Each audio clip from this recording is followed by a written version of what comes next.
Hello बच्चों, एक बार फिर से स्वागत है आपका। मैं हूं संजीव वर्मा। हम लोग आज आरटीएस 9 का सलूशन देखेंगे। आरटीएस 9 एक पार्ट टेस्ट है और इसका जो सिलेबस है वो kinematics,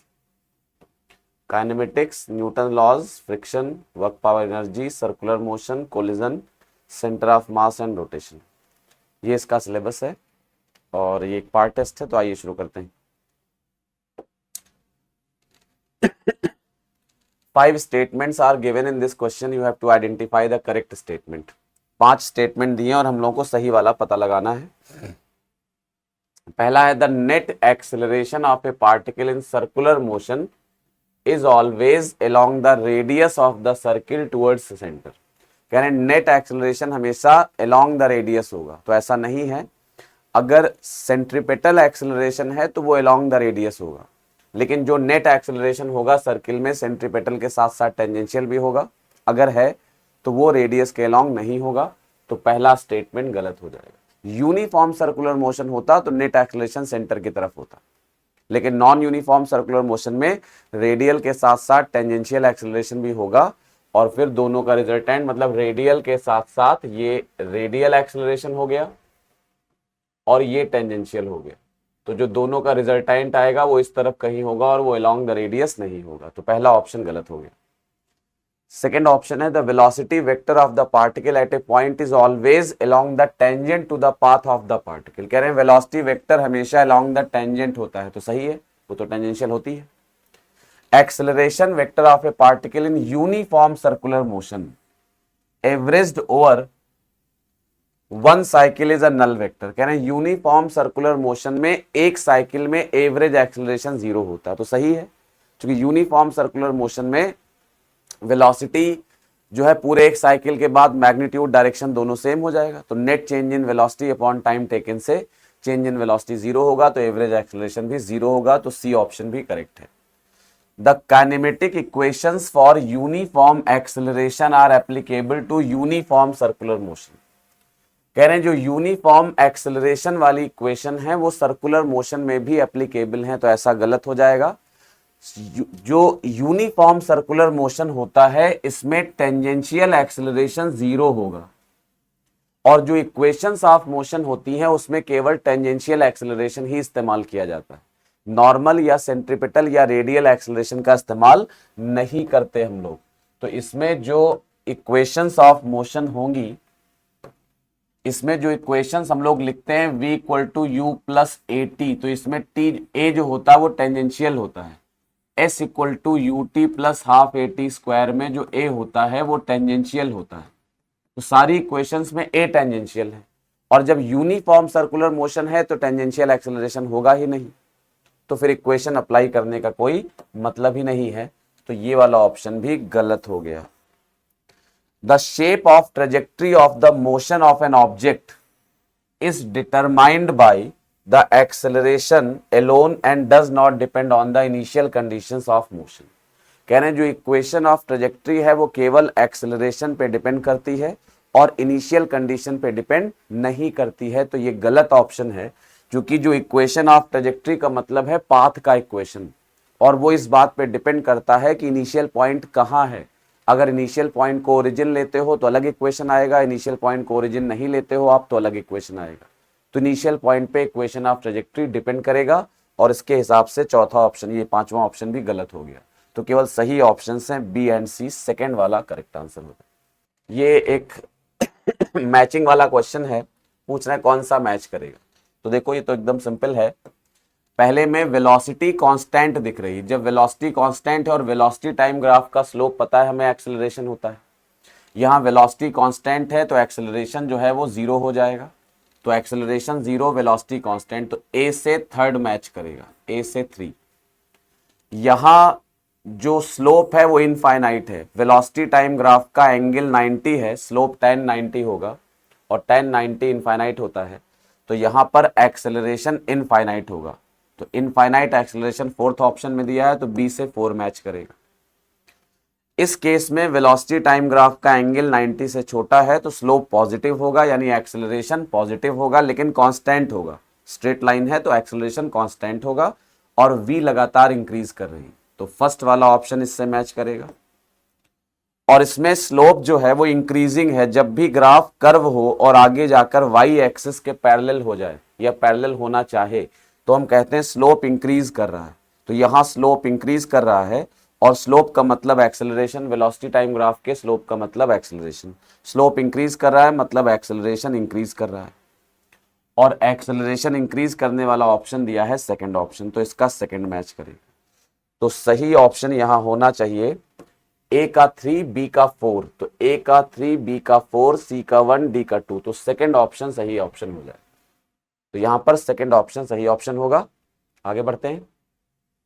given below are two statements, बताना कौन सही। पहला है slope of momentum versus time graph gives acceleration, बिल्कुल गलत है ये। मोमेंटम टाइम ग्राफ का जो स्लोप होता है वो फोर्स देता है, वेलोसिटी टाइम ग्राफ का स्लोप एक्सेलरेशन देता है, तो ये गलत है। स्टेटमेंट 2 है acceleration is defined as rate of change of momentum, ये भी एकदम क्लियर है कि गलत है। एक्सेलरेशन को हम डिफाइन करते हैं rate of change of velocity. तो यहां पर दोनों स्टेटमेंट गलत हैं, तो सही आंसर होगा सेकंड वाला, both statements 1 and 2 are incorrect. A particle is projected vertically upwards in vacuum with a speed u। एक पार्टिकल को वर्टिकली अपवर्ड प्रोजेक्ट किया गया है स्पीड u से। When it rises to half its maximum height, its speed becomes u/2। कह रहे हैं जब अपने मैक्सिमम हाइट पे तो पता है स्पीड 0 हो जाएगी, ये मैक्सिमम हाइट हो गई। कह रहे हैं मैक्सिमम हाइट से जब आधी हाइट पर ये होता है तो स्पीड इसकी कितनी होगी। पहला ऑप्शन लिखा u/2, तो ये तो आप जानते हो स्पीड आधी तो नहीं होती है, ये तो ऐसे ही पता है, तो ये गलत ऑप्शन हो जाएगा। कितनी होगी निकाल सकते हैं, कैसे निकालेंगे देखो। मैक्सिमम हाइट तक स्पीड 0 हो जाएगी। मैक्सिमम हाइट का फॉर्मूला होता है u²/2g। मैक्सिमम हाइट से आधी हाइट पे स्पीड निकालनी है, v मान लेते हैं। इक्वेशन लगाएंगे v² = u² - 2gh। v हमें चाहिए, u² को यहां से 2gh लिख सकते हैं या ऐसे लिखा रहने दें, और हाइट मैक्सिमम हाइट के आधी है तो इसको h/2 लिख दिया, 2 से 2 कैंसिल हो गया, v² आ गया u² - gh। हमें आंसर u के फॉर्म में चाहिए, तो हम लोग क्या करेंगे, यहां से h की जगह लिख देंगे u²/2g। तो h की वैल्यू रख देंगे यहां पर u²/2g, तो g से g कैंसिल हो गया, v² आ गया u²/2, तो v आ जाएगा u/√2। तो यानी आधी हाइट पे जो स्पीड होगी वो u/√2 होगी। तो फर्स्ट ऑप्शन तो गलत है, लेकिन दिख रहा है कि सेकंड ऑप्शन करेक्ट है। When it rises to half its maximum height, speed becomes u/√2, तो वो सही हो जाएगा। थर्ड है the time taken to rise to half its maximum height is half the time taken to reach its maximum height. कह रहे हैं maximum height तक जाने में जो टाइम लगेगा वो टाइम आधी हाइट तक जाने का टाइम टोटल टाइम का आधा हो जाएगा। मतलब मैक्सिमम हाइट तक जितना टाइम लगेगा उसका आधा टाइम आधी हाइट तक लगेगा। तो ऐसा नहीं होता है, ऐसा तब होता जब मोशन में एक्सेलरेशन या रिटार्डेशन ना होता। अब एक्सेलरेशन है, रिटार्डेशन है, तो ये चीज पॉसिबल नहीं होगी, तो तीसरा ऑप्शन तो डायरेक्ट गलत हो जाएगा। अब चौथा है time taken to rise to 3/4 of its maximum height is half the time taken to reach the maximum height. कह रहे हैं 3/4 हाइट तक जाने का जो टाइम है वो 3/4 हाइट तक जाने का जो टाइम है वो मैक्सिमम हाइट तक जाने के टाइम का आधा है। तो देखो चेक कर लेते हैं, यहां से बॉडी को फेंका गया, मैक्सिमम हाइट पे वेलोसिटी 0, मैक्सिमम हाइट h। अब जाना कहां तक हमें 3h/4, और यहां तक का टाइम निकालना है। मैक्सिमम हाइट तक जाने का टाइम t, मैक्सिमम हाइट भी हमें पता है u²/2g, और मैक्सिमम हाइट तक जाने का टाइम भी हमें पता है u/g, ये हम लोगों को पता होता है। अब कह रहे हैं 3h/4 हाइट तक जाने का टाइम बताओ। तो देखो कैसे निकालेंगे, 3h/4 तक जाने के लिए इक्वेशन लगा दो, सीधे टाइम निकल आएगा, लेकिन वो थोड़ा कठिन होगा कैलकुलेशन। तो हम क्या करते हैं, ये हमें मालूम है कि जब किसी बॉडी को हम नीचे से ऊपर फेंकें या वही बॉडी ड्रॉप होकर ऊपर से नीचे आए तो पूरा मोशन सिमेट्रिकल होता है, पूरा मोशन सिमेट्रिकल होता है, असेंडिंग और डिसेंडिंग मोशन सिमेट्रिकल होता है। तो नीचे से जब फेंकेंगे तो 3h/4 हाइट जाने में जो टाइम लगेगा, ऊपर से आने में 3h/4 हाइट आने में भी वही टाइम लगेगा, सेम टाइम लगता। तो हम क्या करें कि पहले ये हाइट अगर 3h/4 है तो ये h/4 हो जाएगी। तो पहले हम क्या करें, h/4 हाइट का आने का टाइम निकाल लें। टोटल टाइम आने जाने का सेम होता है, पता है, तो जाने का u/g है तो आने का भी u/g हो। फिर टोटल टाइम में से शुरुआत वाला टाइम घटा देंगे तो यहां से यहां तक का टाइम आ जाएगा 3h/4 हाइट का, और जो आने का टाइम होगा वही जाने का टाइम होगा, आसानी से कैलकुलेशन हो जाएगा। तो देखो यहां तक का टाइम कैसे निकालेंगे, तो h = ½ GT², ये लगाएंगे, क्योंकि u 0 होगा इधर से, जब वापस आएगी बॉडी तो u 0 होगा, h की जगह h/4 ½ g और टाइम t², तो t आ जाएगा सॉल्व होकर h/2g का अंडर रूट, ये t आ गया, यानी h/4 हाइट से नीचे आने का टाइम t आ गया, इतना। तो बचा हुआ टाइम जो होगा यहां तक का टाइम अगर t' मान लें तो ये होगा, पूरा टाइम होता है u/g, और उसमें से ये वाला टाइम माइनस कर दें, ये आ जाएगा। u कितना होगा, यहां से देखो u होगा √2gh, u को लिख सकते हैं √2gh, u को √2gh लिखेंगे तो by g minus √h/2g, solve करेंगे तो ये आ जाएगा, √g से √g कैंसिल होगा, तो ये आएगा √2h/g माइनस √h/2g, ये आ जाएगा। तो t' को सॉल्व करेंगे यहां से, तो सॉल्व करने पर √h/g कॉमन ले लो, इसमें अंदर बचेगा √2 - 1/√2, सॉल्व करेंगे तो ये आएगा √h/g, और ये सॉल्व करोगे तो 1/√2 बचेगा। इसको कैपिटल टी के टर्म्स में लिखने के लिए √2 से ऊपर नीचे मल्टीप्लाई कर दें, तो √2 से ऊपर नीचे मल्टीप्लाई करोगे तो √2/1 आ जाएगा, 1/√2 आया, 2 - 1 1/√2, √2 से ऊपर नीचे मल्टीप्लाई कर दिया। अच्छा, इसमें कुछ छूटा है क्या, √2h/g माइनस √h/2g में √h/g कॉमन ले लिया, तो √2 - 1/√2 बचा, ये आ गया।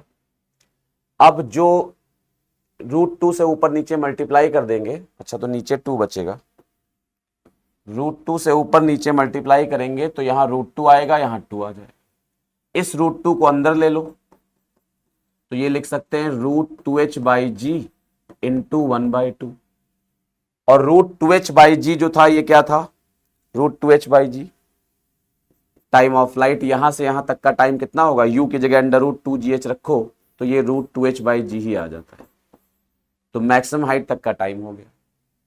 इसको t लिख दें तो t' कितना आ जाएगा, t/2, यानी सीधा सीधा ये याद कर लो, 3h यहां से यहां तक आने का टाइम है √h/2g, और यहां से यहां तक आने का टाइम आ रहा है टाइम ऑफ फ्लाइट का आधा, मतलब पूरे टाइम का हाफ। तो 3h/4 हाइट तक जाने का जो टाइम होगा वो पूरे टाइम का आधा होगा, ये ऑप्शन सही। इसको और भी कई तरीके से निकाल सकते हैं, डायरेक्ट भी कई सारे तरीके हैं, लेकिन हमने इसलिए एक्सप्लेन करके बताया कि आपको थोड़ा बहुत चीजें पता चल जाए कैसे करनी है, याद आ जाए टेस्ट के थ्रू। तो सही ऑप्शन इसमें हो जाएगा डी भी करेक्ट होगा। तो अब कौन कौन से ऑप्शन करेक्ट हैं एक बार चेक कर लेते हैं। बी करेक्ट है, डी करेक्ट है, और ई है time taken to reach the maximum height is 2u/g, तो ये तो गलत हो जाएगा, मैक्सिमम हाइट तक जाने का जो टाइम होगा वो u/g होता है, तो ई गलत हो जाएगा। तो बी और डी करेक्ट है, तो सही ऑप्शन हो जाएगा थर्ड। तो third is the correct option. In a simple pendulum of length L the Bob is pulled, इसमें कह रहे हैं सिंपल एक पेंडुलम है ये, और बॉब को यहां तक पुल किया गया थीटा एंगल तक, इसका लेंथ एल है, और यहां से छोड़ दिया गया, छोड़ा गया तो इनिशियल वेलोसिटी 0 होगी। कह रहे हैं जब यहां से गुजरेगा यहां पहुंचेगा, तो पूछ रहे हैं इसकी वेलोसिटी कितनी होगी। ये याद कर लो, जब कभी कोई भी मोशन हो, चाहे वो सर्कुलर पाथ पर हो, चाहे वो पैराबोलिक पाथ पर हो, चाहे वो स्ट्रेट लाइन पाथ पर हो, या किसी भी और नए पाथ पर हो, अगर उस मोशन में mg के अलावा और कोई फोर्स काम नहीं करता है, वर्क नहीं करता है, तो सीधा थर्ड इक्वेशन ऑफ मोशन लगा सकते हो, v² = u² प्लस 2gh। ऊपर से नीचे आए हैं तो प्लस 2gh ले लेंगे, और नीचे से ऊपर गए हैं तो माइनस 2gh ले लेंगे। लेकिन ये कब कर सकते हैं, इसमें ये ना सोचना कि सर ये तो स्ट्रेट लाइन मोशन के लिए, किसी भी पाथ पे अप्लाई कर सकते हो, ये कंजर्वेशन ऑफ मैकेनिकल एनर्जी से डिराइव होकर आता है, तो किसी भी पाथ पे आप ऐसा कर सकते हो, लेकिन मोशन में mg के अलावा और कोई फोर्स वर्क ना करता हो। यहां देखो mg के अलावा और कौन सा फोर्स बॉडी पे होगा, टेंशन, और टेंशन हमेशा डिस्प्लेसमेंट के वेलोसिटी के परपेंडिकुलर होगा, तो उसका वर्क हमेशा 0 हो जाएगा। यानी यहां mg के अलावा और कोई फोर्स वर्क नहीं करेगा, टेंशन अकेला है वो करेगा नहीं, तो ये इक्वेशन लग सकती है। अब सीधा आंसर आ जाएगा, तो v² u 0 हो जाएगा। अच्छा h क्या होता है, तो h यहां होता है इनिशियल से फाइनल तक की वर्टिकल डेप्थ या हाइट। तो जैसे ये इनिशियल पोजीशन वाला लेवल हो गया, ये फाइनल पोजीशन वाला लेवल हो, अब दोनों के बीच की जो वर्टिकल ऊंचाई होगी वो h है, इसको h बोलेंगे। h कितना होगा, देखो ये l है, ये थीटा है, तो ये हो जाएगा l cos थीटा। पूरा l है, ऊपर का l cos थीटा है, तो h की वैल्यू क्या हो जाएगी, l minus l cos theta, value रख देंगे l minus l cos theta. तो v² आ जाएगा 2gl, कॉमन ले लो, 1 minus cos theta, v square root ले लेंगे तो √2gl 1 माइनस cos थीटा, यानी सही ऑप्शन होगा फोर्थ ऑप्शन, है ना। आगे बढ़ते हैं। A uniform flexible chain of mass m and length 12 hangs in equilibrium over a smooth horizontal pin। एक यूनिफॉर्म चेन है और वो इस तरह से लटकी हुई है,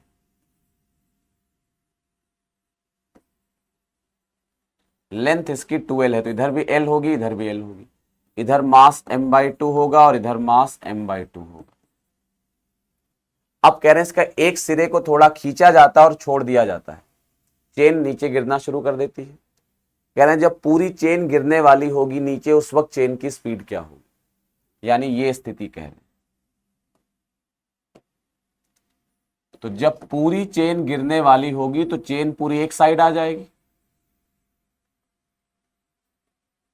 लेंथ 12 हो जाएगी, मास पूरा m हो जाएगा, और कह रहे हैं इस वक्त इसकी स्पीड क्या हो, v निकाल लें। डायग्राम समझ में आता है।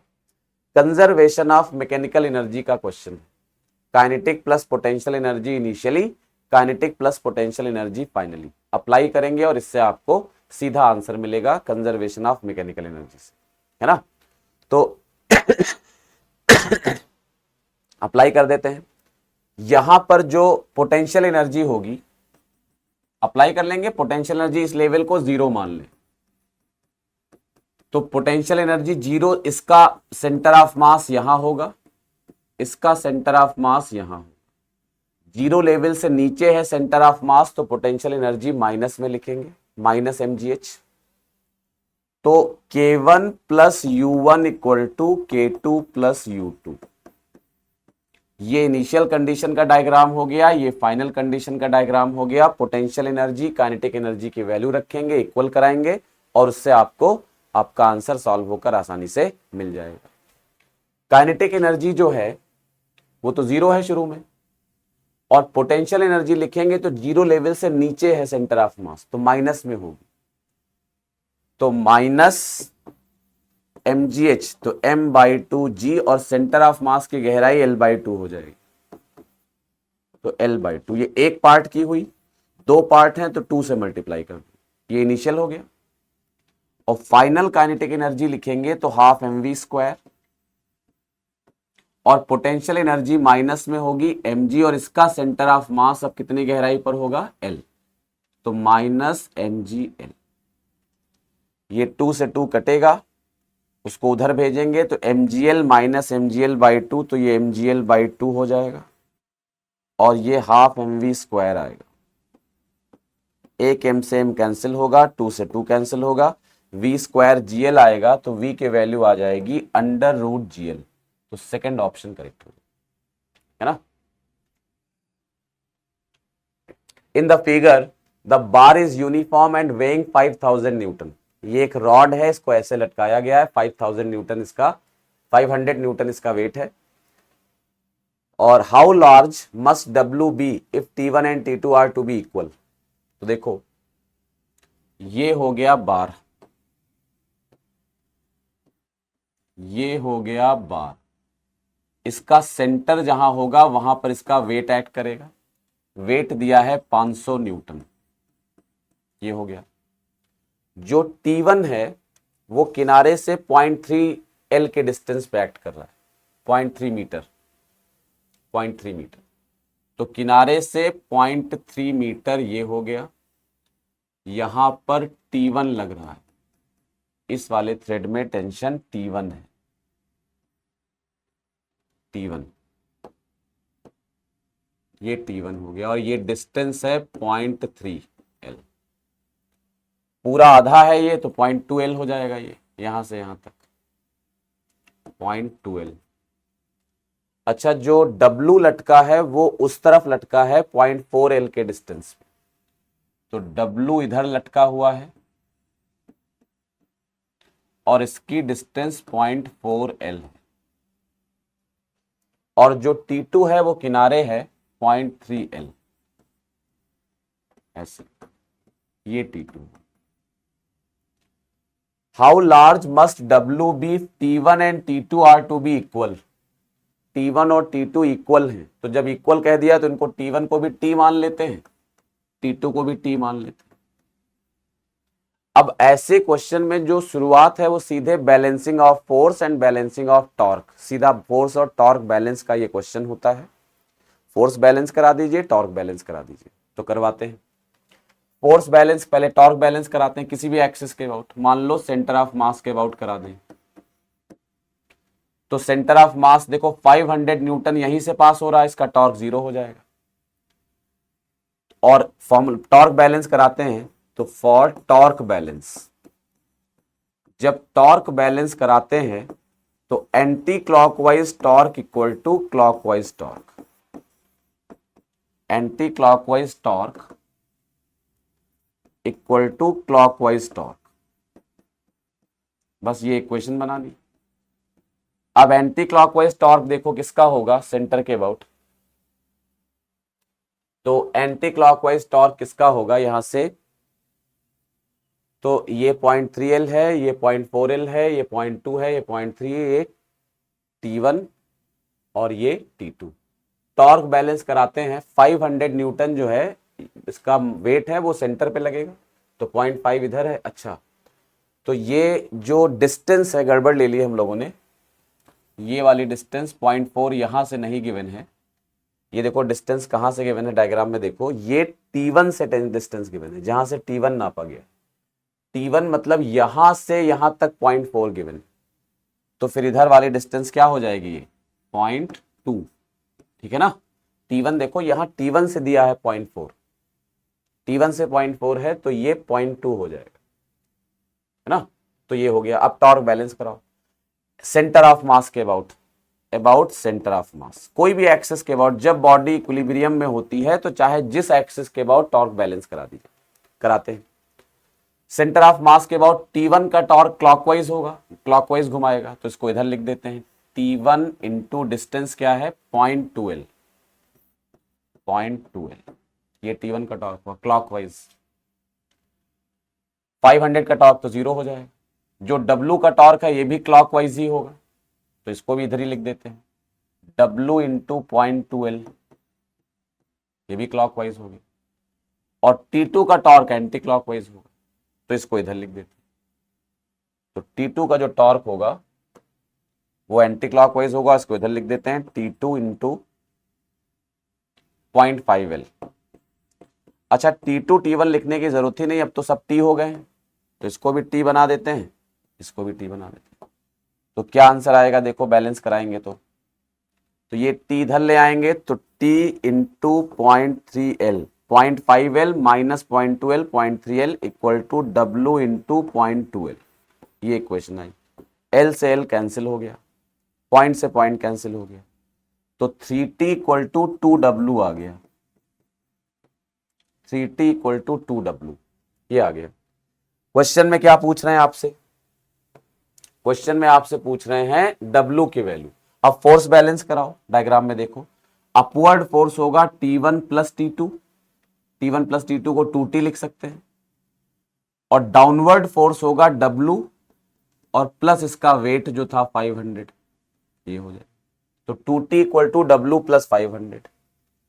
हमें सॉल्व W करना, तो T की वैल्यू रख दें, T की वैल्यू हो जाएगी 2W/3, यहां से T कितना रख सकते हैं, 2W/3, तो T की जगह रख सकते हैं 2W/3 equal to W plus 500, ये 4W/3 होगा, 4W/3 में से W घटाएंगे तो 4/3 माइनस 1, तो 1/3, तो W/3 की वैल्यू 500 आ जाएगी, तो W सॉल्व होकर आ जाएगा 1500 न्यूटन, तो सही ऑप्शन हो जाएगा फोर्थ।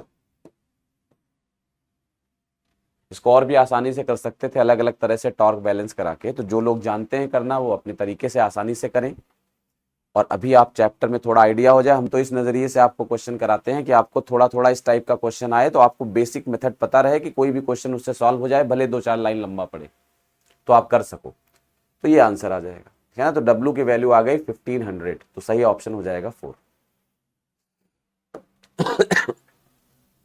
एसर्शन रीजन का क्वेश्चन है, दिया है dimension and directions of momentum and impulse are same. तो देखो एक थ्योरम पढ़ते हैं आप, इंपल्स मोमेंटम थ्योरम, वो कहती है impulse equal to change in momentum होगा, यानी इंपल्स को J से लिखें तो J चेंज इन मोमेंटम के बराबर। तो इंपल्स का और मोमेंटम का डायमेंशन तो सेम होगा, लेकिन डायरेक्शन की बात करें तो इंपल्स चेंज इन मोमेंटम के बराबर है, तो जो चेंज इन मोमेंटम का डायरेक्शन होगा वो इंपल्स का डायरेक्शन होगा, और यहां लिखा है कि मोमेंटम और इंपल्स का डायरेक्शन सेम हो, तो डायरेक्शन वाला फैक्टर यहां गलत है, इसलिए असर्शन गलत हो गया। रीजन लिखा है impulse is equal to change in momentum, reason सही लिखा है ना, तो असर्शन गलत है, रीजन सही है, तो सही ऑप्शन होगा फोर्थ, तो fourth option correct option. Metal sphere, ये एक स्फेयर लटका हुआ है इस पे 3 फोर्स लग रहे हैं, इधर की तरफ टेंशन लग रहा है ऐसे, ये वेट लग रहा है इसका, और ऐसे करके ये नॉर्मल रिएक्शन लगेगा इस पे, दीवार की वजह से नॉर्मल रिएक्शन। अब कह रहे हैं 4 ऑप्शन दिए सही करो, तो मालूम है ये इक्विलिब्रियम में लटका है, जब इक्विलिब्रियम में कोई बॉडी होती है तो उस पर लगने वाले सारे फोर्सेस का रिजल्टेंट 0 होता है, तो चूंकि ये इक्विलिब्रियम में लटका हुआ है तो नेट फोर्स 0 होगा, तो हम कह सकते हैं T plus N plus W तीनों का रिजल्टेंट 0 होगा, लेकिन इनका मैग्नीट्यूड नहीं ऐड कर सकते हैं, इनका रिजल्टेंट 0 होगा, वेक्टर सम 0 होगा, तो ये 0 हो। अब अगर ये 0 है तो T जो है यहां से कितना आ जाएगा देख सकते हो, -N माइनस W, तो यानी A से मैच कर जाएगा सीधा सीधा 1, तो A से 1 मैच करेगा, -W माइनस T की वैल्यू, दोबारा T का मैग्नीट्यूड पूछ रहे हैं, तो देखो सिंपल है, इक्वेशन बना लो। इक्वेशन बनाओगे तो क्या इक्वेशन बनेगी, देखो इक्वेशन क्या बनेगी, रिजॉल्व कर लें अगर T को हम लोग, तो T का एक कंपोनेंट इधर आएगा, ये एंगल थीटा है तो ये भी थीटा होगा, एक कंपोनेंट इधर आएगा, ये T कॉस थीटा हो जाएगा, ये T sine theta, T cos theta W को बैलेंस करेगा, टी साइन थीटा एन को बैलेंस करेगा। ऐसे ही होगा। तो टी साइन थीटा एन को बैलेंस करेगा और टी कॉस थीटा डब्लू को बैलेंस करेगा। डिवाइड कर दें दोनों को तो टेन थीटा, जब भी साइन और कॉस में ऐसे इक्वेशन बनते हैं एक बार इनको डिवाइड कर लेते हैं तो थीटा सॉल्व हो जाता है, और एक बार इनको स्क्वायर करके जोड़ लेते हैं। तो जैसे स्क्वायर करो पहले का तो T square sine square theta N square हो जाएगा, T square cos square theta W square हो जाएगा। जोड़ोगे टी स्क्वायर कॉमन आएगा, sine square theta plus cos square theta 1 हो जाएगा। तो जब इन दोनों को स्क्वायर करके जोड़ोगे तो T square plus N square जो है, सॉरी टी स्क्वायर जो है ये N square plus W square के इक्वल आ जाएगा। अब सारे ऑप्शन मैच करा लो। तो सेकेंड ऑप्शन में पूछ रहे हैं टी कितना होगा, तो टी आया है under root N square plus W square, मतलब बी से 4 मैच करेगा। एन कितना होगा, तो यहां से एन हो जाएगा डब्लू टैन थीटा, तो सी से 2 मैच करेगा। और N plus T plus W ये तो पता ही 0 होगा, तो डी से 3 मैच करेगा। तो ए का 1 बी का हिसाब से चेक कर लो, ए का 1 बी का 4 और सी का 2 और डी का 3, तो फोर्थ ऑप्शन मैच करेगा, है ना। तो फोर्थ सही ऑप्शन हो जाए। असर्शन दिया है the zero velocity of a particle, velocity 0 given, the zero velocity of a particle at any instant does not necessarily imply zero acceleration at that instant. कह रहे हैं अगर किसी बॉडी की वेलोसिटी किसी टाइम पर 0 है तो इससे कोई जरूरी नहीं है कि उस टाइम पर एक्सेलरेशन भी 0 होगा। It does not necessarily imply, मतलब कोई गारंटी नहीं है कि वेलोसिटी 0 है तो एक्सेलरेशन 0 होगा। सही बात है। हाईएस्ट पॉइंट पे जब फेंकते हो बॉडी को तो हाईएस्ट पॉइंट पे वेलोसिटी कितनी हो जाती है 0, लेकिन जी मौजूद होता है, एक्सेलरेशन 0 नहीं होता। तो पहला स्टेटमेंट सही है। रीजन लिखा है acceleration is defined as rate of change of velocity, मतलब ये कहना चाह रहे हैं कि एक्सेलरेशन वेलोसिटी से डिफाइन नहीं होता है, rate of change in velocity से डिफाइन होता है। तो वेलोसिटी 0 है, लेकिन अगर rate of change in velocity 0 नहीं है तो एक्सेलरेशन 0 नहीं होगा। तो रीजन जो लिखा है ये सही भी है और एक्सप्लेनेशन भी सही दे रहा है, तो सही ऑप्शन होगा इसमें 1, है ना। आगे बढ़ते हैं। नेक्स्ट क्वेश्चन है choose the correct set of statements, सही सेट ऑफ स्टेटमेंट्स बताइए। पहला है a body may have varying speed without having varying velocity. कह रहे हैं एक बॉडी की स्पीड बदल सकती लेकिन वेलोसिटी ना बदले, ऐसा कैसे होगा। वेलोसिटी वेक्टर है, उसमें मैग्नीट्यूड होगा यानी स्पीड होगी और डायरेक्शन होगा, और अगर मैग्नीट्यूड या डायरेक्शन में से कोई भी एक चीज बदलती है तो हम कहेंगे वेलोसिटी बदल जाएगी। तो अब अगर स्पीड वेरी कर रही है तो मैग्नीट्यूड वेरी कर रहा है तो वेलोसिटी तो वेरी करेगी ही करेगी। इसमें कह रहे हैं स्पीड वेरी करे लेकिन वेलोसिटी वेरी ना करे, तो ये स्टेटमेंट बिल्कुल गलत है। दूसरा है body may have varying velocity, कह रहे हैं वेलोसिटी वेरी करे विदाउट हैविंग वेरिंग स्पीड, लेकिन स्पीड वेरी ना करे, मतलब मैग्नीट्यूड वेरी ना करे। सही है भाई, वेलोसिटी वेरी कर रही है तो 3 तरह से वेलोसिटी वेरी कर सकती है, मैग्नीट्यूड वेरी करने से, डायरेक्शन वेरी करने से, या दोनों के एक साथ वेरी करने से। कह रहे हैं क्या ऐसा पॉसिबल है कि एक बॉडी में वेलोसिटी वेरी करे और वेलोसिटी का मैग्नीट्यूड ना बदले। सही है, वेलोसिटी कैसे वेरी कर सकती है। ऐसा हो सकता है कि एक बॉडी सर्कुलर पाथ पे जा रही है और सर्कुलर पाथ पे बॉडी की स्पीड कांस्टेंट है, तो देखो मैग्नीट्यूड जो है वो नहीं बदल रहा है लेकिन डायरेक्शन लगातार बदल रही है, तो वेलोसिटी वेरी कर रही है। तो सेकंड ऑप्शन करेक्ट हो जाए। थर्ड है body may have non zero acceleration without having varying velocity. कह रहे हैं बॉडी की वेलोसिटी ना वेरी करे और फिर भी बॉडी में एक्सेलरेशन हो, तो ऐसा कैसे पॉसिबल है। एक्सेलरेशन का काम है वेलोसिटी को बदलना, तो अगर बॉडी में एक्सेलरेशन है, नॉन जीरो एक्सेलरेशन है, तो वेलोसिटी को तो बदलना पड़ेगा। अब या तो डायरेक्शन बदले या मैग्नीट्यूड बदले या दोनों बदले, लेकिन बदलना तो पड़ेगा। यहां कह रहे हैं वेलोसिटी नहीं बदल रही है, तो सी ऑप्शन गलत हो गया। A body may have non zero acceleration without having varying speed, ये सही है। वो कह रहे एक बॉडी की स्पीड नहीं बदल रही, स्पीड का मतलब वेलोसिटी का मैग्नीट्यूड नहीं बदल रहा, और कह रहे हैं बॉडी में एक्सेलरेशन हो सकता है, तो बिल्कुल हो सकता है। मैग्नीट्यूड नहीं बदल रहा है लेकिन डायरेक्शन तो बदल सकती है, और एक भी चीज बदल गई तो एक्सेलरेशन आ जाएगा, तो ये वाला ऑप्शन सही हो जाएगा। ई ऑप्शन है body may have zero velocity with non zero acceleration. कह रहे हैं बॉडी ऐसी स्थिति हो सकती है कि बॉडी की वेलोसिटी जीरो हो लेकिन एक्सेलरेशन जीरो ना हो। होती है, जब किसी बॉडी को ऊपर फेंकते हो तो हाईएस्ट पॉइंट पे वेलोसिटी जीरो हो जाती है लेकिन एक्सेलरेशन जी लगता रहता है, तो पॉसिबल है ये। तो ई ऑप्शन भी करेक्ट हो गया, तो सही ऑप्शन हो गए बी, डी और ई, और उसके हिसाब से सेकंड ऑप्शन करेक्ट हो जाएगा। A particle is projected with a speed v at 45 degree. एक बॉडी को v स्पीड से 45 डिग्री के एंगल पे प्रोजेक्ट किया गया है। The magnitude of angular momentum of the projectile about the point of projection. कह रहे हैं पॉइंट ऑफ प्रोजेक्शन को ओरिजिन मान लो, एक्सिस मान लो, तो जब बॉडी अपने हाईएस्ट पॉइंट पर होगी, when the particle as its maximum height, highest point पर होगी, तो कह रहे इस पॉइंट पर बॉडी का इस एक्सिस के अबाउट एंगुलर मोमेंटम क्या होगा।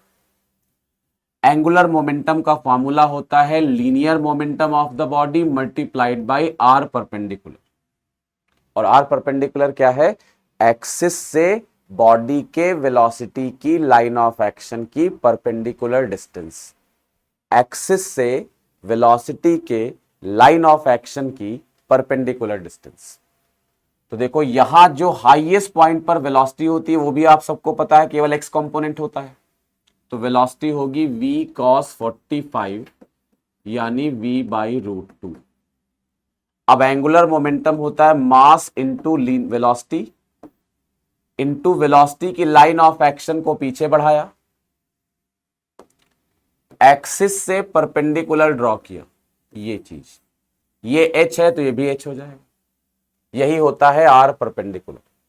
वेलोसिटी की लाइन ऑफ एक्शन को पीछे बढ़ाइए, एक्सिस से परपेंडिकुलर बनाइए, जो परपेंडिकुलर की लेंथ आएगी वहां वो यहां मल्टीप्लाई कर दी, तो लेंथ क्या आ रही है h, तो यही आंसर हो गया। v की वैल्यू रख दो, ये v बाई रूट टू था, mass into velocity, v by root two था ना यहाँ पर वेलोसिटी, और h, तो आंसर आ जाएगा mvh बाई रूट टू, तो सही ऑप्शन होगा फोर्थ वाला।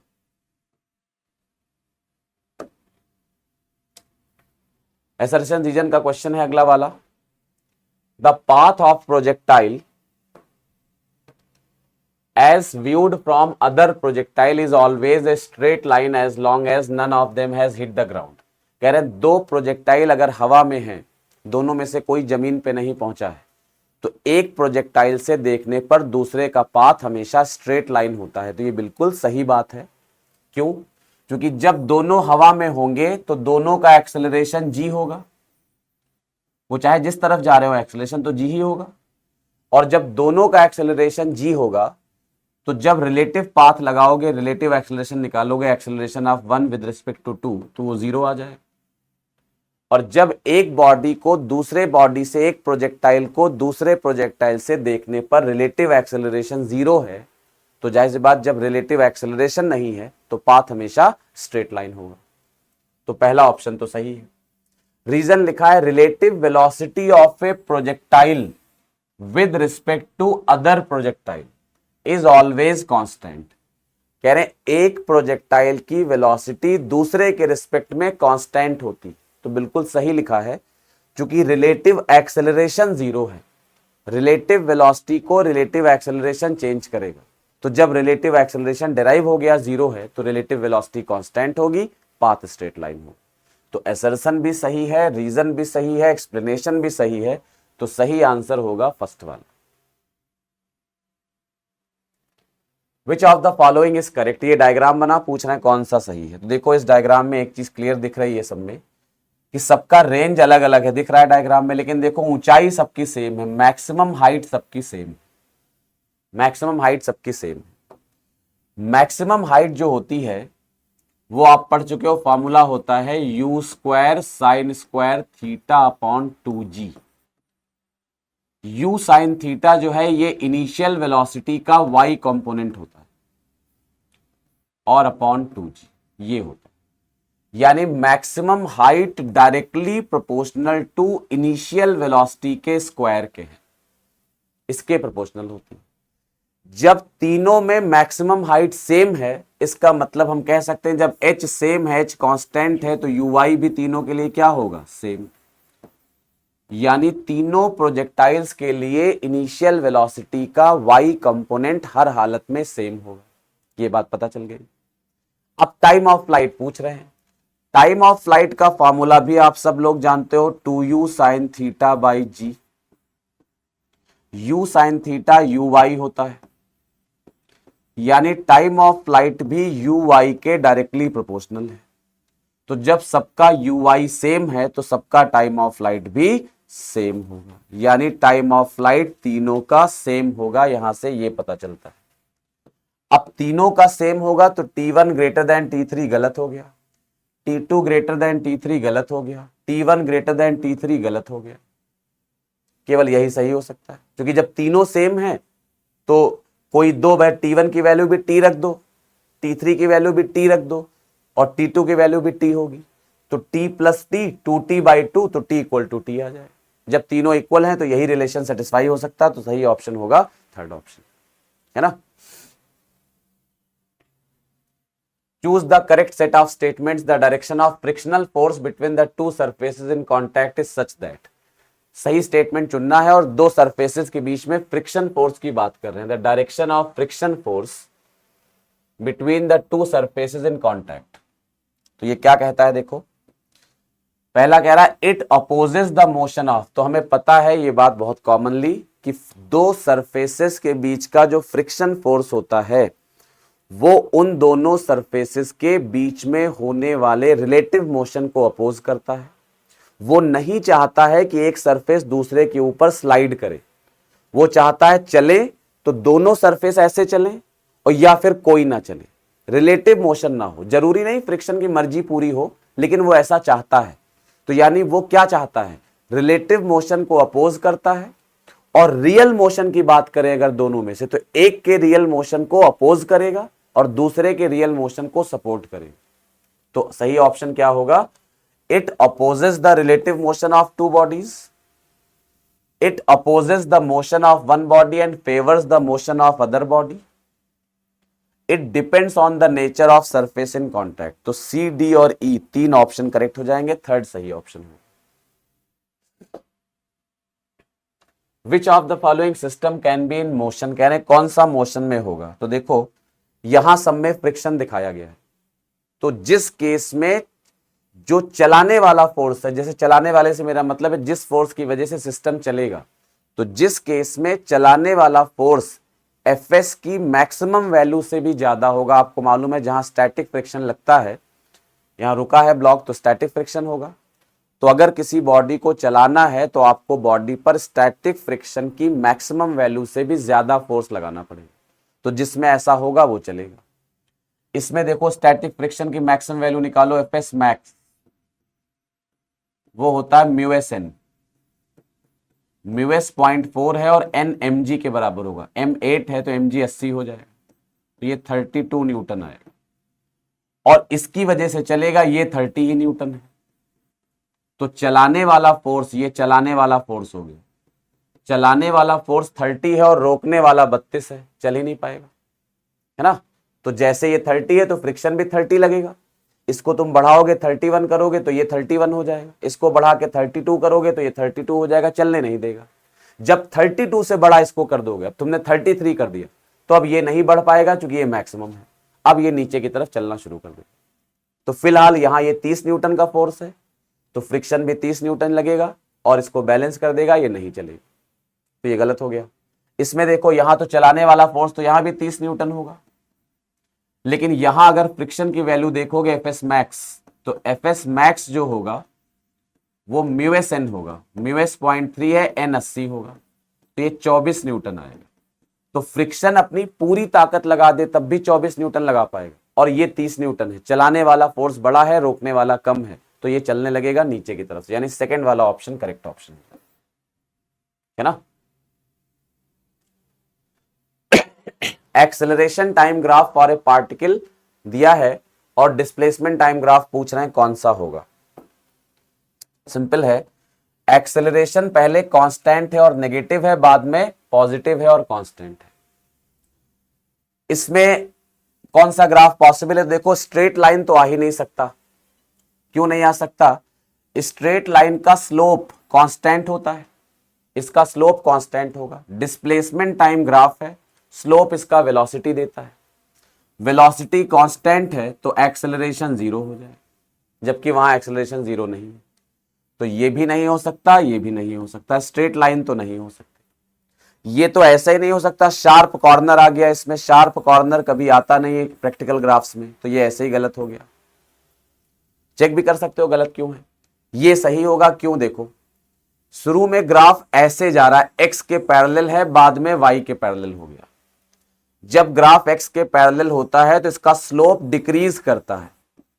अब शुरू में स्लोप डिक्रीज कर रहा है, मतलब इसका वेलोसिटी डिक्रीज कर रही है, और वेलोसिटी डिक्रीज कर रही है तो v और a का डायरेक्शन अपोजिट होगा। v का स्लोप यहां देखो पॉजिटिव है, एंगल 90 से कम है तो स्लोप पॉजिटिव होगा। v पॉजिटिव है और डिक्रीज कर रहा है, तो वेलोसिटी तभी डिक्रीज करती है जब v और a का साइन अपोजिट हो। तो वेलोसिटी पॉजिटिव है तो a नेगेटिव हो, और a नेगेटिव ही दिया हुआ है, मैच कर रहा है, तो पहला ऑप्शन करेक्ट हो जाएगा। तो यहां सही ऑप्शन हो जाएगा फर्स्ट ऑप्शन।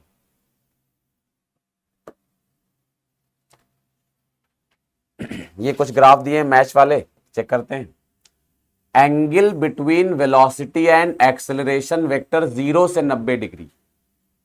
देखो स्ट्रेट लाइन मोशन में 0 से 90 कभी होता नहीं है, तो स्ट्रेट लाइन मोशन हो नहीं सकता।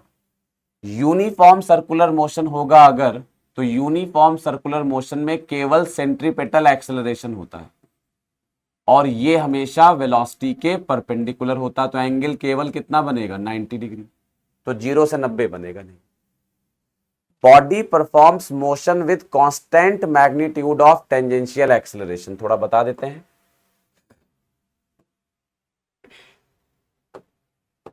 देखो अगर इसमें कोई बॉडी सर्कुलर मोशन कर रही है और बॉडी में टेंजेंशियल एक्सेलरेशन है, तो जब टेंजेंशियल एक्सेलरेशन होगा इस तरफ को, नॉर्मल तो हमेशा होगा, तो इन दोनों का जो रिजल्टेंट है वो बीच में जाएगा,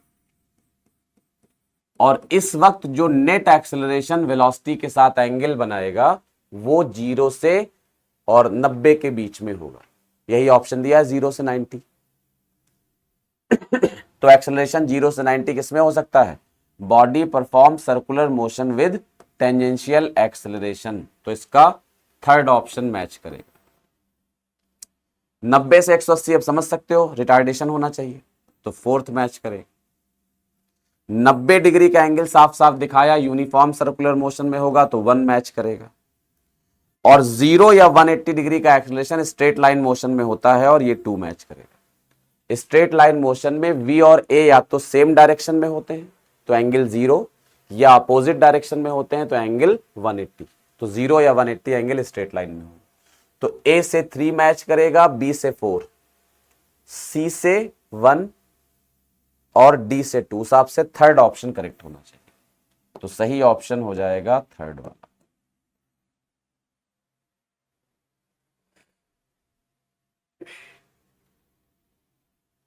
नेक्स्ट है सर्सन रीजन वाला क्वेश्चन है, body of 1 kg making 1 rps 1 rotation per second in a circle of radius 1 metre. Centrifugal force, centrifugal force होता है mv²/r। m जो है 1 kg है, या इसको m ω² लिख लो, एक ही बात है, तो m 1 हो गया। ओमेगा 1 rps दिया है, 1 rotation per second, revolution per second, इसको रेडियन में कन्वर्ट करेंगे तो 2 पाई रेडियन पर सेकेंड होगा। तो ओमेगा हो गया 2 पाई, और आर रेडियस आपको दी है 1 मीटर, तो रेडियस 1 मीटर, तो ये 4 पाई स्क्वायर न्यूटन ये आ जाए। तो पहला ऑप्शन तो करेक्ट है, असर्शन तो सही। रीजन लिखा है सेंट्रीफ्यूगल फोर्स का फॉर्मूला होता है mv स्क्वायर बाय आर, वो भी सही है। तो असर्शन भी करेक्ट है, रीजन भी करेक्ट है, तो सही आंसर होगा फर्स्ट वाला। Velocity time graph of a particle moving along a straight line is shown in the figure. Displacement बताना है 5 सेकेंड में। हमें पता है वेलोसिटी टाइम ग्राफ का एरिया डिस्प्लेसमेंट देता है, तो एरिया निकालना है। यहां एरिया निकालोगे, इस वाले हिस्से का area half into base into height, तो A1 जो होगा वो हाफ इंटू बेस, बेस है 0 से 3 तक तो 3 हो जाएगा, और हाइट है 2 तो 2 हो जाएगा। 2 से 2 कैंसिल हुआ, एरिया +3 आ गया। दूसरा वाला जो हिस्सा है ये वाला, इसका एरिया निकालेंगे A2 निकालेंगे half into base into height. Base हो जाएगा -2 और ये बेस हो जाएगा 1, 3 से 4, और हाइट हो जाएगी -2, तो हाफ इंटू 1 इंटू -2, तो ये आ जाएगा -1। और ये वाला जो पार्ट है तीसरा वाला, इसका एरिया, ये लंबाई 1 हो जाएगी, रेक्टेंगल है, और ऊंचाई 2 हो जाएगी, तो इसका एरिया आएगा A3 equal to length into breadth, लंबाई इंटू चौड़ाई, तो वो 1 इंटू 2, ये 2 आ जाए। तो जो डिस्प्लेसमेंट है वो सारे एरियाज को विद साइन जोड़ना होता है, तो A1 + A2 + A3, ऊपर वाले एरियाज पॉजिटिव, नीचे वाला नेगेटिव, तो +3 -1 +2, तो 5 - 1 यानी 4 मीटर डिस्प्लेसमेंट आएगा। तो सही आंसर हो जाएगा फोर्थ ऑप्शन, 4 मीटर, है ना। Which vector in the figure best represents the acceleration of pendulum. वही क्वेश्चन है पुराना जो रिपीट हो रहा है। देखो, जब पेंडुलम सर्कुलर मोशन करेगा और बीच में कहीं है ये, मतलब ये इसका एक्सट्रीम पोजीशन है, यहां वेलोसिटी 0 होगी, ये मीन पोजीशन है, और ये ऐसे करके सर्कुलर मोशन करता हुआ आ रहा है। यहां कहीं पर इसका एक्सेलरेशन का डायरेक्शन बताना है। तो देखो, इसमें एक एक्सेलरेशन सेंट्रीपेटल एक्सेलरेशन होगा सेंटर की तरफ, और एक टेंजेंशियल एक्सेलरेशन होगा इस तरफ। तो जो दोनों का रिजल्टेंट आएगा वो इस तरफ कहीं होगा ए नेट। तो सही ऑप्शन होना चाहिए सेकंड ऑप्शन करेक्ट ऑप्शन, है ना।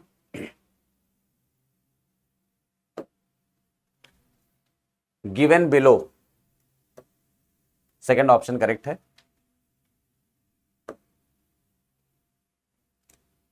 Given below are 2 statement. Statement 1, इसका आंसर समझ आ गया ना कैसे, ये सेंट्रीपेटल, ये टेंजेंशियल, ये रिजल्टेंट, तो रिजल्टेंट बीच में कहीं जाएगा, तो सेकंड ऑप्शन करेक्ट हो गया। 2 स्टेटमेंट दिए हैं, सही गलत बताना है, चेक करते हैं।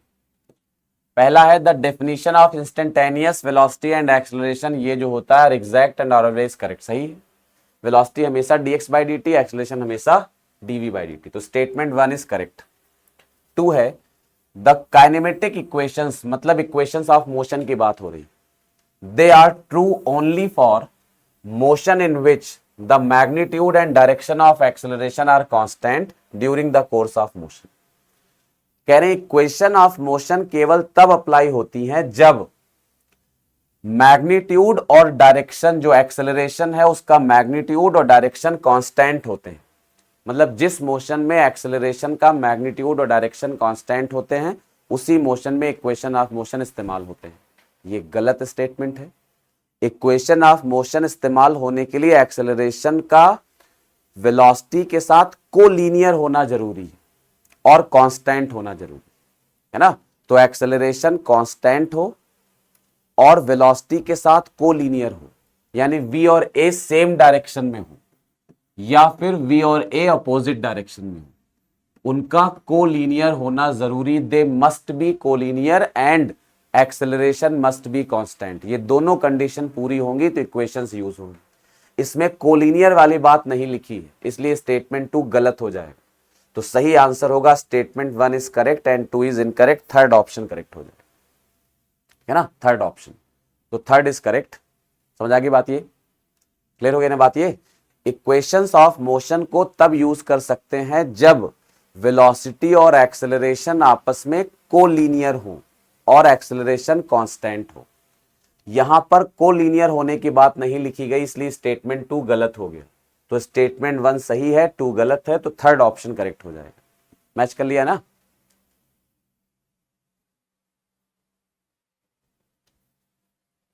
Two balls thrown simultaneously from the top of a tower in air as shown in the figure। दो बॉल्स को साइमल्टेनियसली थ्रो किया गया ऐसे करके।